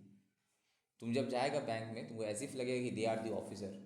एजेंट से तुम बात करो but they will behave like this, कि तुमको लगेगा ये तो बैंक ऑफिसर से का तरह बात कर रहा है पूरा। बाद में पता चले वो तो सेलिंग एजेंट है ठीक है। Services provided by business facilitator. अब बहुत सारा बिजनेस फैसिलिटेटर भी रहता है, किसको दे रहा है? बैंकिंग कंपनी को सर्विस दे रहा है। सपोज बैंकिंग कंपनी कुछ फंक्शंस, कुछ प्रोग्राम करने जा रहा है, बिग के कुछ प्रोग्राम, तो वहाँ पे बिजनेस फैसिलिटेटर रहता है, तो उसमें तुम्हारा उस बिलिंग जो भी होगा ये खुद पे करेगा बैंकिंग कंपनी वगैरह। ये बिजनेस फैसिलिटेटर क्या होता है? वो जो काइंड ऑफ एजेंट वाला भी काम करते हो, वो तुम्हारे जैसे कि बहुत सारा लड़का लोग को अपॉइंट करता है एज अ बिजनेस फैसिलिटेटर। वो क्या करता है? वही फिक्स डिपॉजिट तुम्हारा लेके, तुम अल्पर एक तुम्हारा होकर, बैंक का होकर सब जगह अकाउंट ओपन कराता है, कस्टमर बेस बढ़ाते रहता है, वो भी है। Service provided by an agent of business correspondent to business correspondent. दो बिजनेस का बीच का एक एजेंट है, ठीक है। An agent of business correspondent to business correspondent, तो उस केस में भी जो सामने वाला जिसको बिलिंग कर रहा है, जिसको दे रहा है बिल, जो सर्विस मिल रहा है, जो भी बिजनेस करेस्पॉन्डेंट को वो देगा। इंपॉर्टेंट है सिक्योरिटी सर्विसेज, हम लोग का सर्विस टैक्स में भी था, अभी भी ये देखो सिक्योरिटी सर्विसेज। ये क्या है बोले तो, what is security services? Guard, security guard है ना। तुम देखते हो एटीएम में इतना सारा सिक्योरिटी गार्ड है, बैंक में इतना सिक्योरिटी, इवन हम लोग का कंपनी भी इतना, हम लोग CISF है, they are what, they are providing a security services. CISF मेरा एम्प्लॉय नहीं है, they are the employ of the central government, central force है वो। मेरा कंपनी में जितने भी गवर्नमेंट PSUs होता है उसमें CISF रहता है। तो CISF क्या होता है, उस कंपनी को बिल करता है मंथली, तो बिल करता है, उसके ऊपर GST कौन पे करेगा? हमको खुद पे करने पड़ेगा। इवन सिक्योरिटी गार्ड, इतना सारा प्राइवेट सिक्योरिटी गार्ड का कंपनी सब रहता है, एक गादा एक बैंक में मैक्सिमम देखा, बैंक होटल वगैरह सब जगह कोई रहता है, ठीक है। पार्क वगैरह में रहता है, प्राइवेट प्लेयर को दे देता है वो लोग। तो वो लोग जो बिलिंग करता है, जो बिजनेस ऑर्गेनाइजेशंस को, जो कि रजिस्टर्ड है अंडर GST, तो उसमें सामने वाला जो रिसिपिएंट है वो बिल ये करेगा, ओके। तो एग्जाम्पल है, सपोज तुम कोई भी कंपनी को ऑडिट कर रहे हो, तो देखना उस कंपनी में कोई सिक्योरिटी गार्ड का बिल आया, तो बस यू नीड टू इंश्योर कि उसमें जो है टैक्स कौन पे करेगा, तेरा कंपनी पे किया है कि नहीं किया है, मतलब जो सर्विस रिसिपिएंट है करते हैं ना, ठीक है। Security services, service is provided by way of supply of security personal. ये लेबर सप्लाई नहीं है, ये लेबर सप्लाई जो जैसे कि तुम्हारे पे फैक्ट्री वगैरह में कॉन्ट्रैक्टर लोग लेबर सप्लाई करते हैं ना, वो डिफरेंट है, ये डिफरेंट है। सिक्योरिटी सर्विस है, सिक्योरिटी गार्ड का है, और वो लेबर सप्लाई जो मैन्युफैक्चरिंग काम करेगा, दोनों अलग है। वो फॉरवर्ड चार्ज में आता है, ये तुम्हारा नॉर्मल रिवर्स चार्ज में, ठीक है, to registered person. However nothing contain in this entry shall apply, बोले ये एप्लीकेबल नहीं होगा अगर डिपार्टमेंट या फिर establishment of the central government वगैरह, local authority, governmental agencies which has taken registration under CGST Act only for the purpose of deducting tax and not for making a taxable supply of goods and services.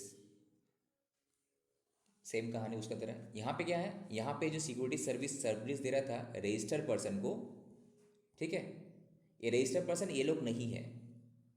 Service recipient अगर ये है मतलब central government है, state government, जो लोग कि ना just GST में रजिस्ट्रेशन किया है, किस पर्पस के लिए, ये टीडीएस काटने के लिए।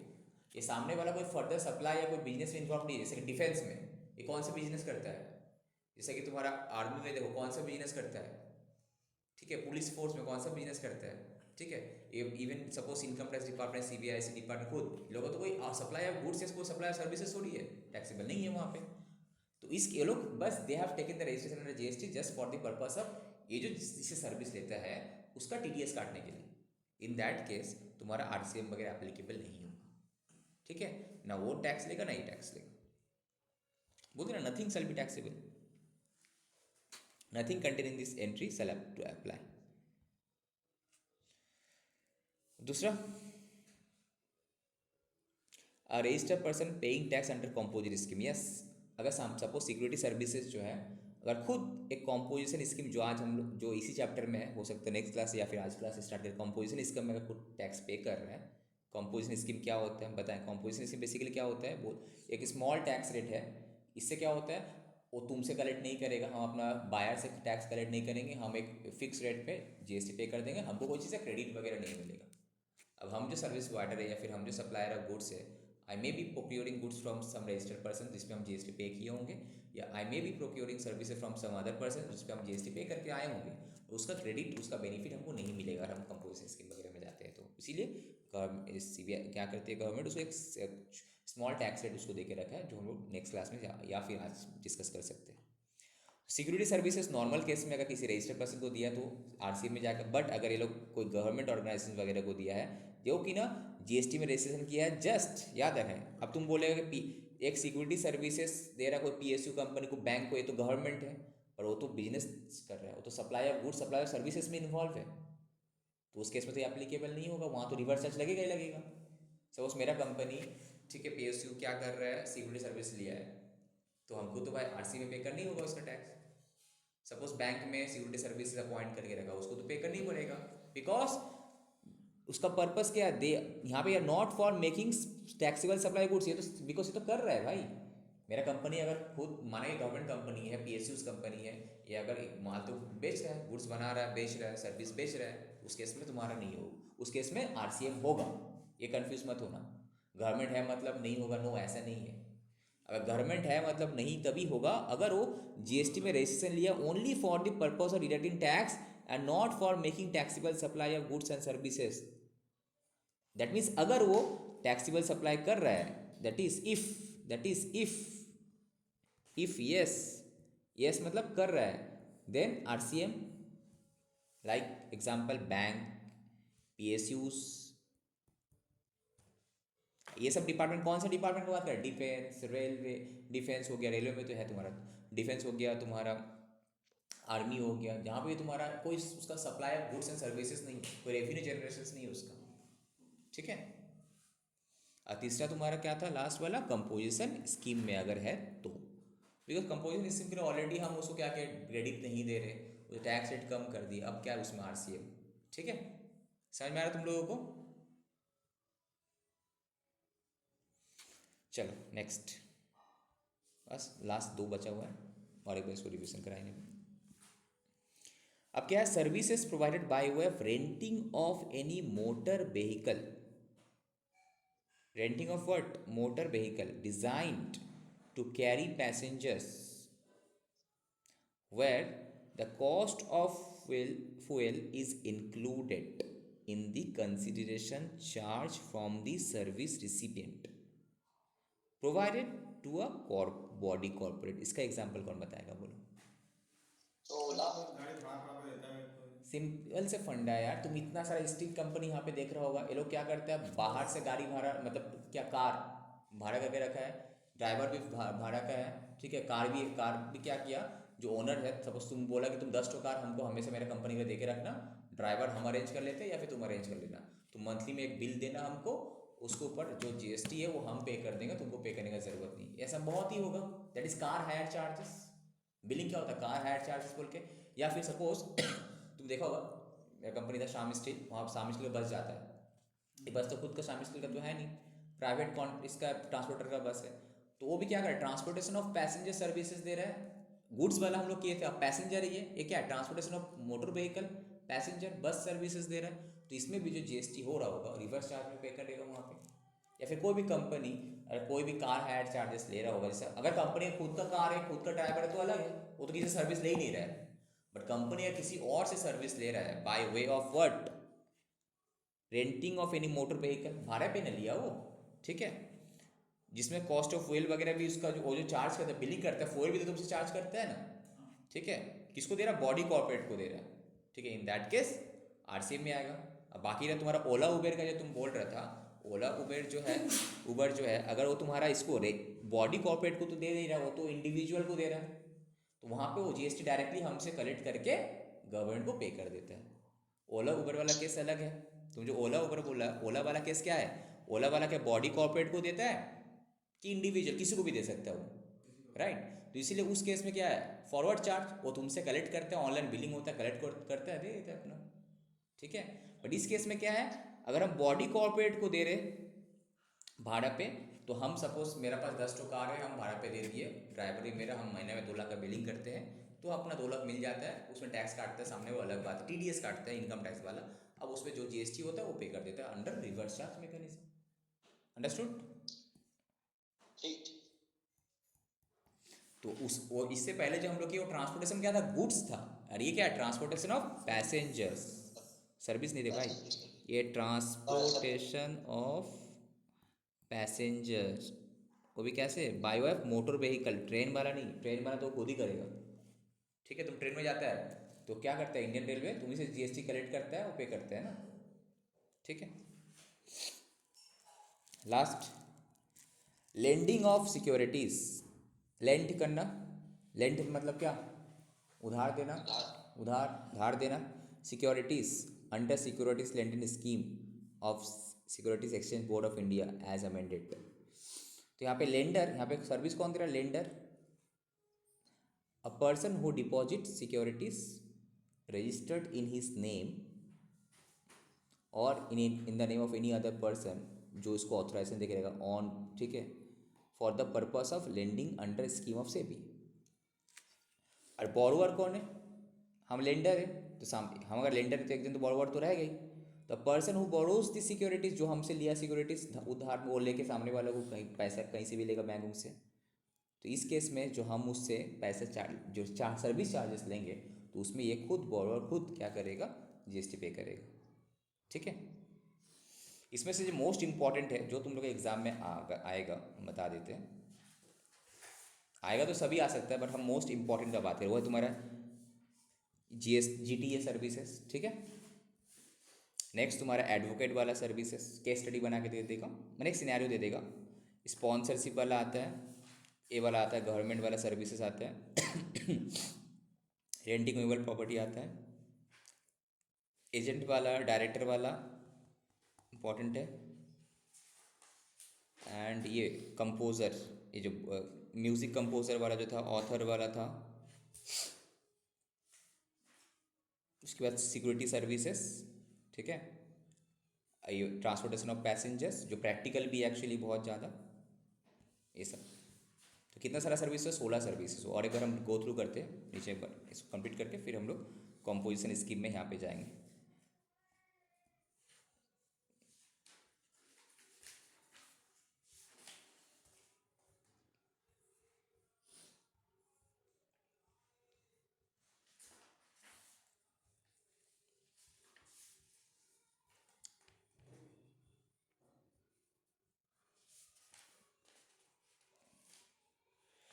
किसमें आ जाते हैं,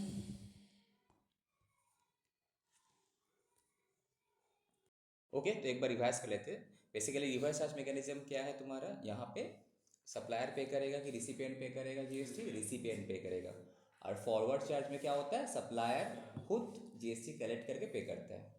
तो यहाँ पे कि दो, एक तुम्हारा नोटिफाइड जो था वो हम लोग 16 कवर किए, एक तुम्हारा अनरजिस्टर्ड वाला जो था। तो नोटिफाइड में क्या क्या हम लोग कवर किए, एक तो तुम्हारा था जीटीए सर्विस। कोई भी गुड्स ट्रांसपोर्ट एजेंसी अगर कोई भी गुड्स ट्रांसपोर्ट का इसमें सर्विस दे रहा है, किसको दे रहा है, कोई भी बॉडी कॉर्पोरेट को दे रहा है, बिजनेस में जो रजिस्टर्ड है, कोऑपरेटिव सोसाइटी वगैरह को दे रहा है, ठीक है। तो उस केस में क्या करेगा, अगर वो 12% वाला जीएसटी ऑप्शन ऑप्ट नहीं किया है, तुमसे वो 12% चार्ज नहीं करता है, वो तो क्या वो ऑप्ट नहीं किया दैट इज, तो क्या करेगा, तो सामने वाला जो रिसिपेंट है वो खुद जीएसटी पे करेगा under RCA, reverse charge mechanism, okay. But यही जीटीए सर्विसेज, जीटीए अगर इसको सर्विस देता है, कि इसको central government, state government, union territory, local authority या फिर कोई गवर्नमेंट एजेंसीज को, तो वहाँ पे तुम्हारा रिवर्स चार्ज एप्लीकेबल नहीं होगा, बिकॉज प्रोवाइडेड ये सामने वाला जो सेंट्रल गवर्नमेंट, एसजी, यूटी या फिर लोकल अथॉरिटी, इन लोगों ने जीएसटी में रजिस्ट्रेशन लिया है just for the purpose of deducting the tax under section 51 and not for making a taxable supply of goods and services like defence में, defence का तुम्हारा जो सेक्टर सब है तुम्हारा, ठीक है, जितने भी सपोज इंडियन पुलिस वगैरह हो गया, आर्मी वगैरह, ये सब क्या है, कभी कभी सर्विस तो लेना ही पड़ता है उसको, ठीक है। सपोज आर्मी में क्या होता है, ट्रांसपोर्टेशन सब गुड्स, गुड्स मतलब बहुत सारा चीज़ सामान लाना ही पड़ता है आर्मी वाले लोग को, तो वहाँ पे जीटीए सर्विस लिया है वो, तो उसमें वो जीएसटी एप्लीकेबिलिटी, जीएसटी लगेगा ही नहीं उसमें, ना इसको देने पड़ेगा ना उसको देने पड़ेगा, ओके। दूसरा क्या था तुम्हारा लीगल सर्विसेज। लीगल सर्विसेज कौन दे रहा है, एक इंडिविजुअल एडवोकेट भी दे सकता है, सिंगल एडवोकेट भी दे सकता है, या फिर कोई फर्म भी दे सकता है। किसको देगा, अगर बिजनेस एंटिटी को दिया होगा तो, दैट इज अगर हमको तुमको इंडिविजुअल को दिया होगा तो क्या होगा, नहीं है जीएसटी उसमें, ठीक है। तो इन दैट केस तुम्हारा रिस्पॉन्सिबिलिटी किसका है, बिजनेस एंटिटी का है, ओके। नेक्स्ट आर्बिट्रल ट्राइब्यूनल था, ये भी सेम सिनेरियो। स्पॉन्सरशिप, कोई भी पर्सन अगर किसी के लिए स्पॉन्सरशिप कर रहा है भाई, फर्म, बॉडी कॉर्पोरेट के लिए, उसको देना है उसको, ठीक है। नेक्स्ट क्या था, central government, state government, central government, state government, union territory, local authority वगैरह कोई बिजनेस एंटिटी को सर्विसेज देता है, एनी सर्विसेज एक्सक्लूडिंग, कुछ कुछ सर्विसेज को छोड़कर, जो सर्विसेज को छोड़ रहे एक्सक्लूड करे वो फॉरवर्ड चार्ज में, बाकी सब सर्विसेज तुम्हारा रिवर्स चार्ज में है। यहाँ पे रेंटिंग ऑफ ह्यूमन प्रॉपर्टी छोड़ रहा है, बट बाद में फिर इसको अमेंडमेंट करके इसको आरसीएम में दे दिया है, ठीक है। तो इसलिए ये भी आरसीएम में ही अल्टीमेटली। तो छोड़ किसको रहा है, departmental post, speed post, express parcel post, यहाँ से क्वेश्चन आता है, departmental post, by way of speed post, express parcel post, life insurance, even agency वगैरह, ये सब तुम्हारा फॉरवर्ड चार्ज में है, रिवर्स चार्ज में नहीं है, ठीक है। And port, airport and transportation of goods and passenger by government, ये सब केसेस में तुम्हारा फॉरवर्ड चार्ज में। जैसे कि इंडियन रेलवे तुमसे क्या करता है, जीएसटी कलेक्ट तो करता ही है, करके वो अपना पे करता है, रिवर्स चार्ज में थोड़ी देता है, ठीक है। नेक्स्ट तुम्हारा डायरेक्टर जो सर्विस देता है, ये भी तुम्हारा कवरेज इसमें। Insurance agent versus insurance company, insurance company forward charge में है, और इंश्योरेंस एजेंट जो सर्विस देता है इंश्योरेंस कंपनी को, वो रिवर्स चार्ज में, इंश्योरेंस कंपनी खुद पे करेगा, ओके। रिकवरी एजेंट का बैंक पे करेगा। नेक्स्ट तुम्हारा था इंपॉर्टेंट, क्या क्या था तुम्हारा, म्यूजिक कंपोजर वाला जो केसेस था, फोटोग्राफर, आर्टिस्ट वगैरह, ये लोग जो म्यूजिक कंपनी को अपना कॉपीराइट वगैरह बेच रहा है, तो वहाँ वो लोग पे करेगा उसमें जीएसटी। नेक्स्ट तुम्हारा ऑथर वाला केस भी कौन था, पब्लिशर पे करेगा, ठीक है। ऑथर चाहे तो फॉरवर्ड चार्ज में ले सकता है, उसके लिए डिक्लेरेशन देने पड़ता है। और जो बैंक आरबीआई का जो ओवरसीज कमेटी है, उसका भी जीएसटी आरबीआई पे करेगा, ठीक है। बैंक वगैरह जो एक का डायरेक्ट सेलिंग एजेंट अपॉइंट के रखता है, उसका बैंक ही पे करेगा। बिजनेस फैसिलिटेटर भी बैंक का रहता है, वो भी बैंक ही पे करेगा, ठीक है। और बैंक का जो एजेंट वगैरह रहता है, वो भी, कोई भी एजेंट अगर दो बिजनेस करस्पॉन्डेंट के बीच में, वो भी रेस्पेक्टिव बिजनेस करस्पॉन्डेंट ही पे करेगा। इंपॉर्टेंट था, very very important, that is the security services. Security guard का जो सर्विसेज वगैरह, कोई कंपनी अगर बॉडी, कोई कंपनी अगर लेता है, तो उस कंपनी को खुद पे करने पड़ेगा। सपोज पीएसयू उसमें सीआईएसएफ का लेता है, ठीक है। सपोज प्राइवेट कंपनीज वगैरह में क्या होता है, लोग प्राइवेट सिक्योरिटी गार्ड का सर्विस लेता है। In that case security guard जो है, बाबू यूट्यूब में रिकॉर्डिंग हो रहा है, तुम्हारा आऊँ सुनाई मिलेगा, ठीक है। तो in that case security guard जो है वो जस्ट अपना बिलिंग का पेमेंट ले लेता है, उसका जीएसटी कौन करता है, रेस्पेक्टिव दैट रजिस्टर्ड पर्सन जो है वो अपना पे करता है, ओके।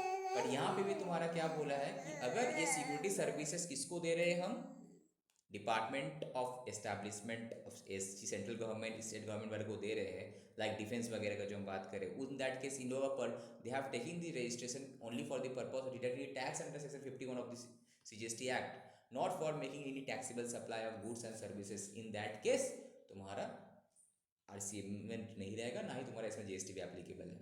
एंड तीसरा तुम्हारा कंपोजिशन स्कीम में अगर कोई है तो उसके केसेस में हम भी वो क्या होगा, तुम्हारा सिक्योरिटी सर्विस वाला केस में फॉरवर्ड चार्ज में वो चले जाएगा। ठीक है, फॉरवर्ड चार्ज में क्यों जाएगा, ये तो डायरेक्ट अपना एक पर्टिकुलर रेट में देता है, फॉरवर्ड चार्ज में अब जाएगा ही नहीं।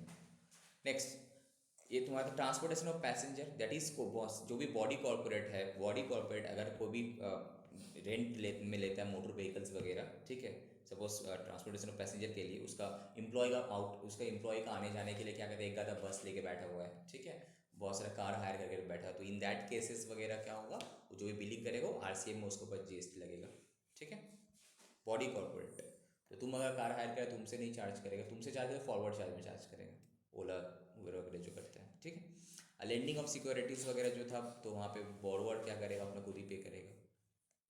Now, all the above services have also been notified for reverse charge under IGST Act। जो CGST Act में रहता है वही IGST Act में रहेगा, बस सेक्शन थोड़ा चेंज हो गया, 9 की जगह 5 हो जाए वहाँ पे।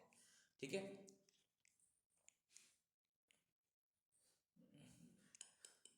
now any services supplied by any person who is located in non taxable territory, तो क्या होगा, यहाँ पे बोला था ना टैक्सेबल टेरिटरी के लिए था, ऐसा भी तो हो सकता है जो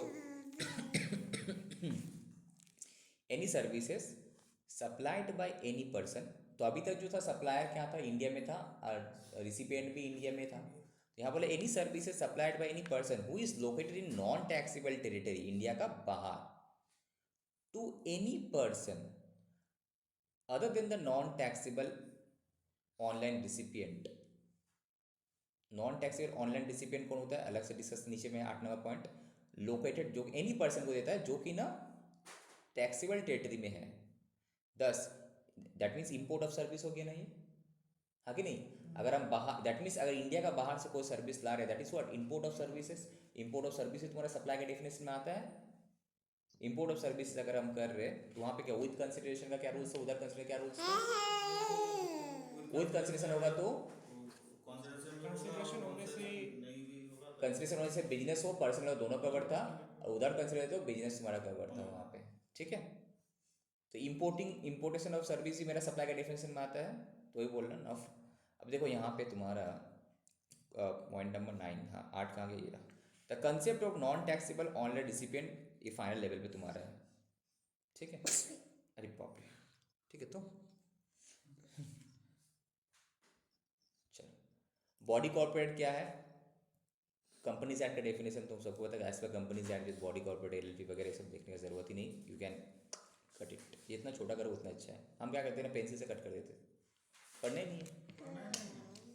यहाँ आ जाओ, यहाँ तो समझ में आया कौन कौन सा सर्विस में RCM है, तो आराम से आप जब तुम काम करने जाएगा समझ में आया, चाहिए तो रिवर्स चार्ज में जाना चाहिए। ठीक है, ऑडिट करो, चेक कर, वो आएंगे लोग, चेक कर लेना।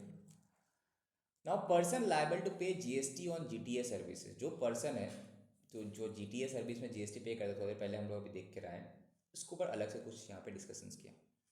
GTA सर्विस और टैक्सेबल रहते फॉलोइंग 2 रेट, थोड़ी देर पहले डिस्कस किया, 5% वाला रेट है जो तुम्हारा अगर RCM में गया तो, एक तुम्हारा 12% वाला फॉरवर्ड चार्ज में है। ठीक है, तो 5% वाला रेट मतलब वो हाफ ऑफ हो जाएगा 2.5, अगर विद इन स्टेट अगर है, that is location of the supplier and place of supply, अगर विद इन स्टेट है तो क्या CGST एंड SGST लगेगा 2.5%, अगर आउटसाइड स्टेट होगा तो 5% IGST लगेगा, provided that GTA has not taken any input tax credit on goods and services used in supplying the transportation of goods by roads services।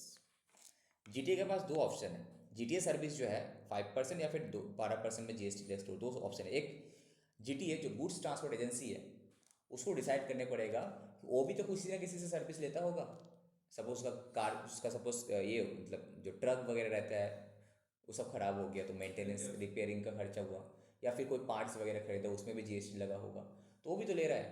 तो अगर उसको ये अगर वो क्या करता है अगर वो क्या करता है, सपोज उसको डिसाइड करता है कि नहीं हम क्या करते हैं, अब वो फिर किसी को सप्लाई देता है तो वो भी किसी से GST लेता है, तो उसको अगर ये डिसाइड करना है कि नहीं अगर हम क्या करें कि हम अपने इनपुट पे GST नहीं लेंगे तो उसका GST का रेट 5% हो जाएगा, तब उसको बोलता है कि चल एक काम करें तुम्हारा रेट हम 5% दे, तुम इनपुट पे अगर GST नहीं लेगा तो, बट अगर तुमको इनपुट में GST लेना है तो 12%। तो अब बोलो अब ये 6% हो जाएगा CGST SGST, 12% IGST, where GTA opts to pay GST at the set rate on transportation of goods services supplied by this. In this case there is no restriction of availing ITC. अब इससे क्या होगा, फायदा क्या है इसके पास, हम 12% में GST ले रहे, कलेक्ट करे सामने वाला से, आधा कलेक्ट करे या फिर रिवर्स चार्ज में दे रहा है, जो भी है, ठीक है। तो यहाँ पे क्या होगा, हम जो परचेस किए थे गुड्स, हम जो दैट इज GTA जो गुड्स परचेस किया था या फिर GTA जो सर्विस लिया था, वो उसमें ITC मिल जाएगा उसको। ITC क्या होता है, सपोज एक गुड्स ट्रांसपोर्ट एजेंसी है, ये जिसको भी ट्रांसपोर्टेशन का सर्विस दिया था, ट्रांसपोर्टेशन गुड्स का, वो सपोज बिल किया था, तो उस पर GST का एक लायबिलिटी होता है, ठीक है। तो ये अगर बॉडी कॉर्पोरेट को करता है तो ये तुम्हारा RCM वगैरह में तो चले जाएगा, वो अलग बात है। सब दूसरा केस में भी अगर GST चार्ज किया तो एक आउटपुट टैक्स यहाँ पे उसका बनेगा। अब इसका एक इनपुट टैक्स भी था, इनपुट टैक्स मतलब वही सर्विस के ऊपर, गुड्स के ऊपर। अब ये क्या, दोनों को एडजस्ट करके सपोज यहाँ से 10,000 होता है और यहाँ से 6,000 होता है, तो नेट में वो 4,000 गवर्नमेंट को पे करेगा। यही होता है इनपुट टैक्स रेट का फ़ायदा। इनपुट टैक्स रेट का फ़ायदा मतलब क्या, जो हम इन सर्विसेज लिए थे या फिर जो हम गुड्स परचेस किए थे उसमें जो भी हम GST पे किए, ठीक है, उस पर हम क्या कि आउटपुट टैक्स लायबिलिटी का साथ एडजस्ट करके नेट में हम यही पे करेंगे GST। ये फ़ायदा होता है। इस केस में भाई तुमको 12% रेट लग जाएगा, मतलब हम जो सर्विस देंगे GST ट्रांसपोर्टेशन गुड्स का वो 12% रेट में लगेगा। अदरवाइज अगर ITC नहीं लेना है तो तुम्हारा रेट 5% हो जाएगा। In the following paras we have explain as to who is the person. Now अब क्वेश्चन है कि who is the person liable to pay tax. In the दोनों केस में टैक्स को पे कौन पे करेगा, तो RCM में है, पे कौन करेगा, तो person liable to pay tax under GTA services where GTA is payable under 5% and where GTA क्या बोला, वेयर GST इज पेबल 5%, जहाँ पे GST है तुम्हारा 12%। अगर GST 5% में, दैट मीन्स सामने वाला जो GTA है उसको तुम्हारा कोई इनपुट ऐसे क्रेडिट वगैरह नहीं मिलेगा, ठीक है। Now recipient is one of the specified recipient, जो तुम्हारा वो कंडीशन में था, रिसिपिएंट कौन कौन होना चाहिए, ठीक है।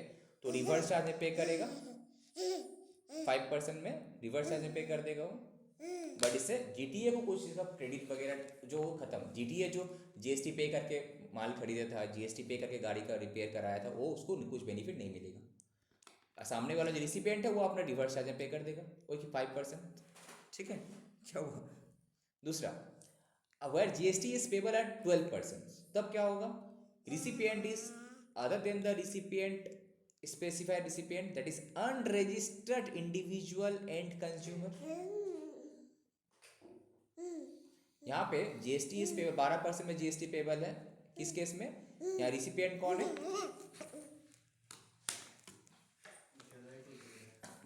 यहाँ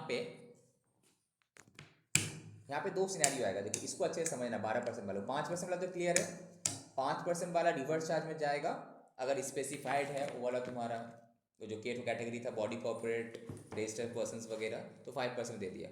अब 12% वाला केस में दो सिनेरियो आ सकता है। ये GTA है, ये तो कुछ नॉन स्पेसिफाइड, जो कि ना वो फॉर रिवर्स चार्ज वाला लिस्ट में नहीं है, इंडिविजुअल हम तुम जो GST में रजिस्टर्ड ही नहीं है उसको भी दे सकता है, एंड जो GST में रजिस्टर्ड है, जो स्पेसिफाइड कैटेगरी ऑफ रिसिपिएंट है, उसको भी दे सकता है। तो बोल रहा अगर तुम नॉन स्पेसिफाइड रिसिपिएंट को दिया, लाइक अनरजिस्टर्ड इंडिविजुअल, सपोज हमको घर का काम करवाना था, हमको मटेरियल मंगवाना था, तो हम कोई ट्रांसपोर्टर को बोला कि यार मेरा बाली सीमेंट जो लगेगा ला दो, 2 गाड़ी 3 गाड़ी, तो हमको बिल किया, तो हम तो अनरजिस्टर्ड, मेरा तो GST में रजिस्ट्रेशन ही नहीं है, तो सामने तब तो GST लगेगा ही नहीं वहाँ पे, तो सिंपली एग्जेम्प्ट फ्रॉम GST है। जब हम लोग एग्जेम्पशन चैप्टर करेंगे तो बोलता है कि ट्रांसपोर्टर अगर कोई अनरजिस्टर्ड पर्सन को सर्विस देता है तो क्या है तुम्हारा, तो क्या है वहाँ पे एग्जेम्प्ट है वो, तो GST लगेगा ही नहीं। तो GST लगेगा किसमें, अगर ट्रांसपोर्टर सर्विस दे रहा है किसको, वो जो स्पेसिफाइड पर्सन जो है, जो हम लोग RCM में जब लिस्ट में हम लोग देखें तो वहाँ पे अगर दे रहा है तो वहाँ पे फॉरवर्ड चार्ज में 12% में अगर है तो फॉरवर्ड चार्ज में तुमको जाने पड़ेगा, नॉट RCM। फॉरवर्ड चार्ज में जाएगा तुमको RCM का बेनिफिट, 12% अगर तुम करोगे तो तुमको RCM का बेनिफिट नहीं मिलेगा, वहाँ पे तुमको फॉरवर्ड चार्ज में देने पड़ेगा, that is you will collect tax from the recipient and तुम्ही को पे करनी। यहाँ पे लायबिलिटी किसका आएगा, GTA का खुद का, समझ में आया।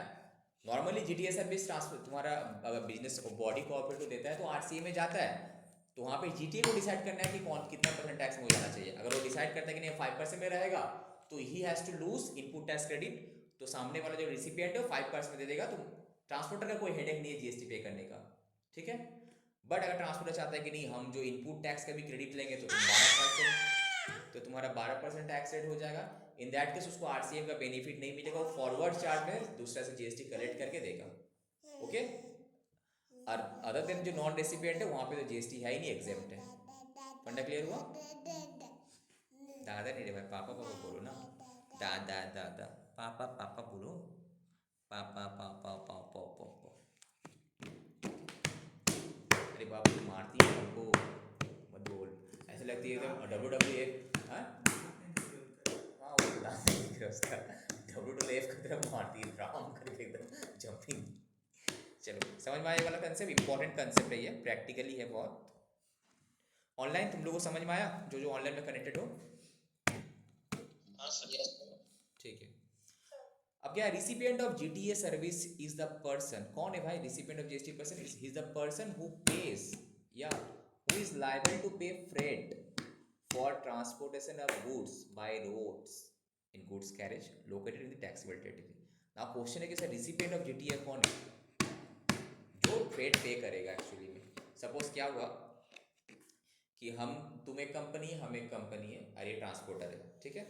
तो हम तुमसे मंगवाना है हमको, तो हम उसको बोला कि माल हमको तुम वहाँ से उठा के कुछ माल हमको यहाँ पे भिजवा देना, तुम्हारा आदमी को बोले, वो भेज दिया, वो हमको बिल किया। तो यहाँ पे लायबिलिटी किसका, इसको फ्रेट कौन पे करे? हम पे करें, तो I am the recipient of GTA services. अगर ऐसा होता कि सपोज हम ब्रांच ऑफिस थे बट हेड ऑफिस उसको इंस्ट्रक्शन दिया कि हेड ऑफिस पेमेंट कर रहा है, तो रिसिपिएंट सर्विस वाले कौन था? मेरा हेड ऑफिस हो जाएगा। दोनों अलग अलग स्टेट है, अलग अलग रजिस्ट्रेशन नंबर हो गया, ठीक है।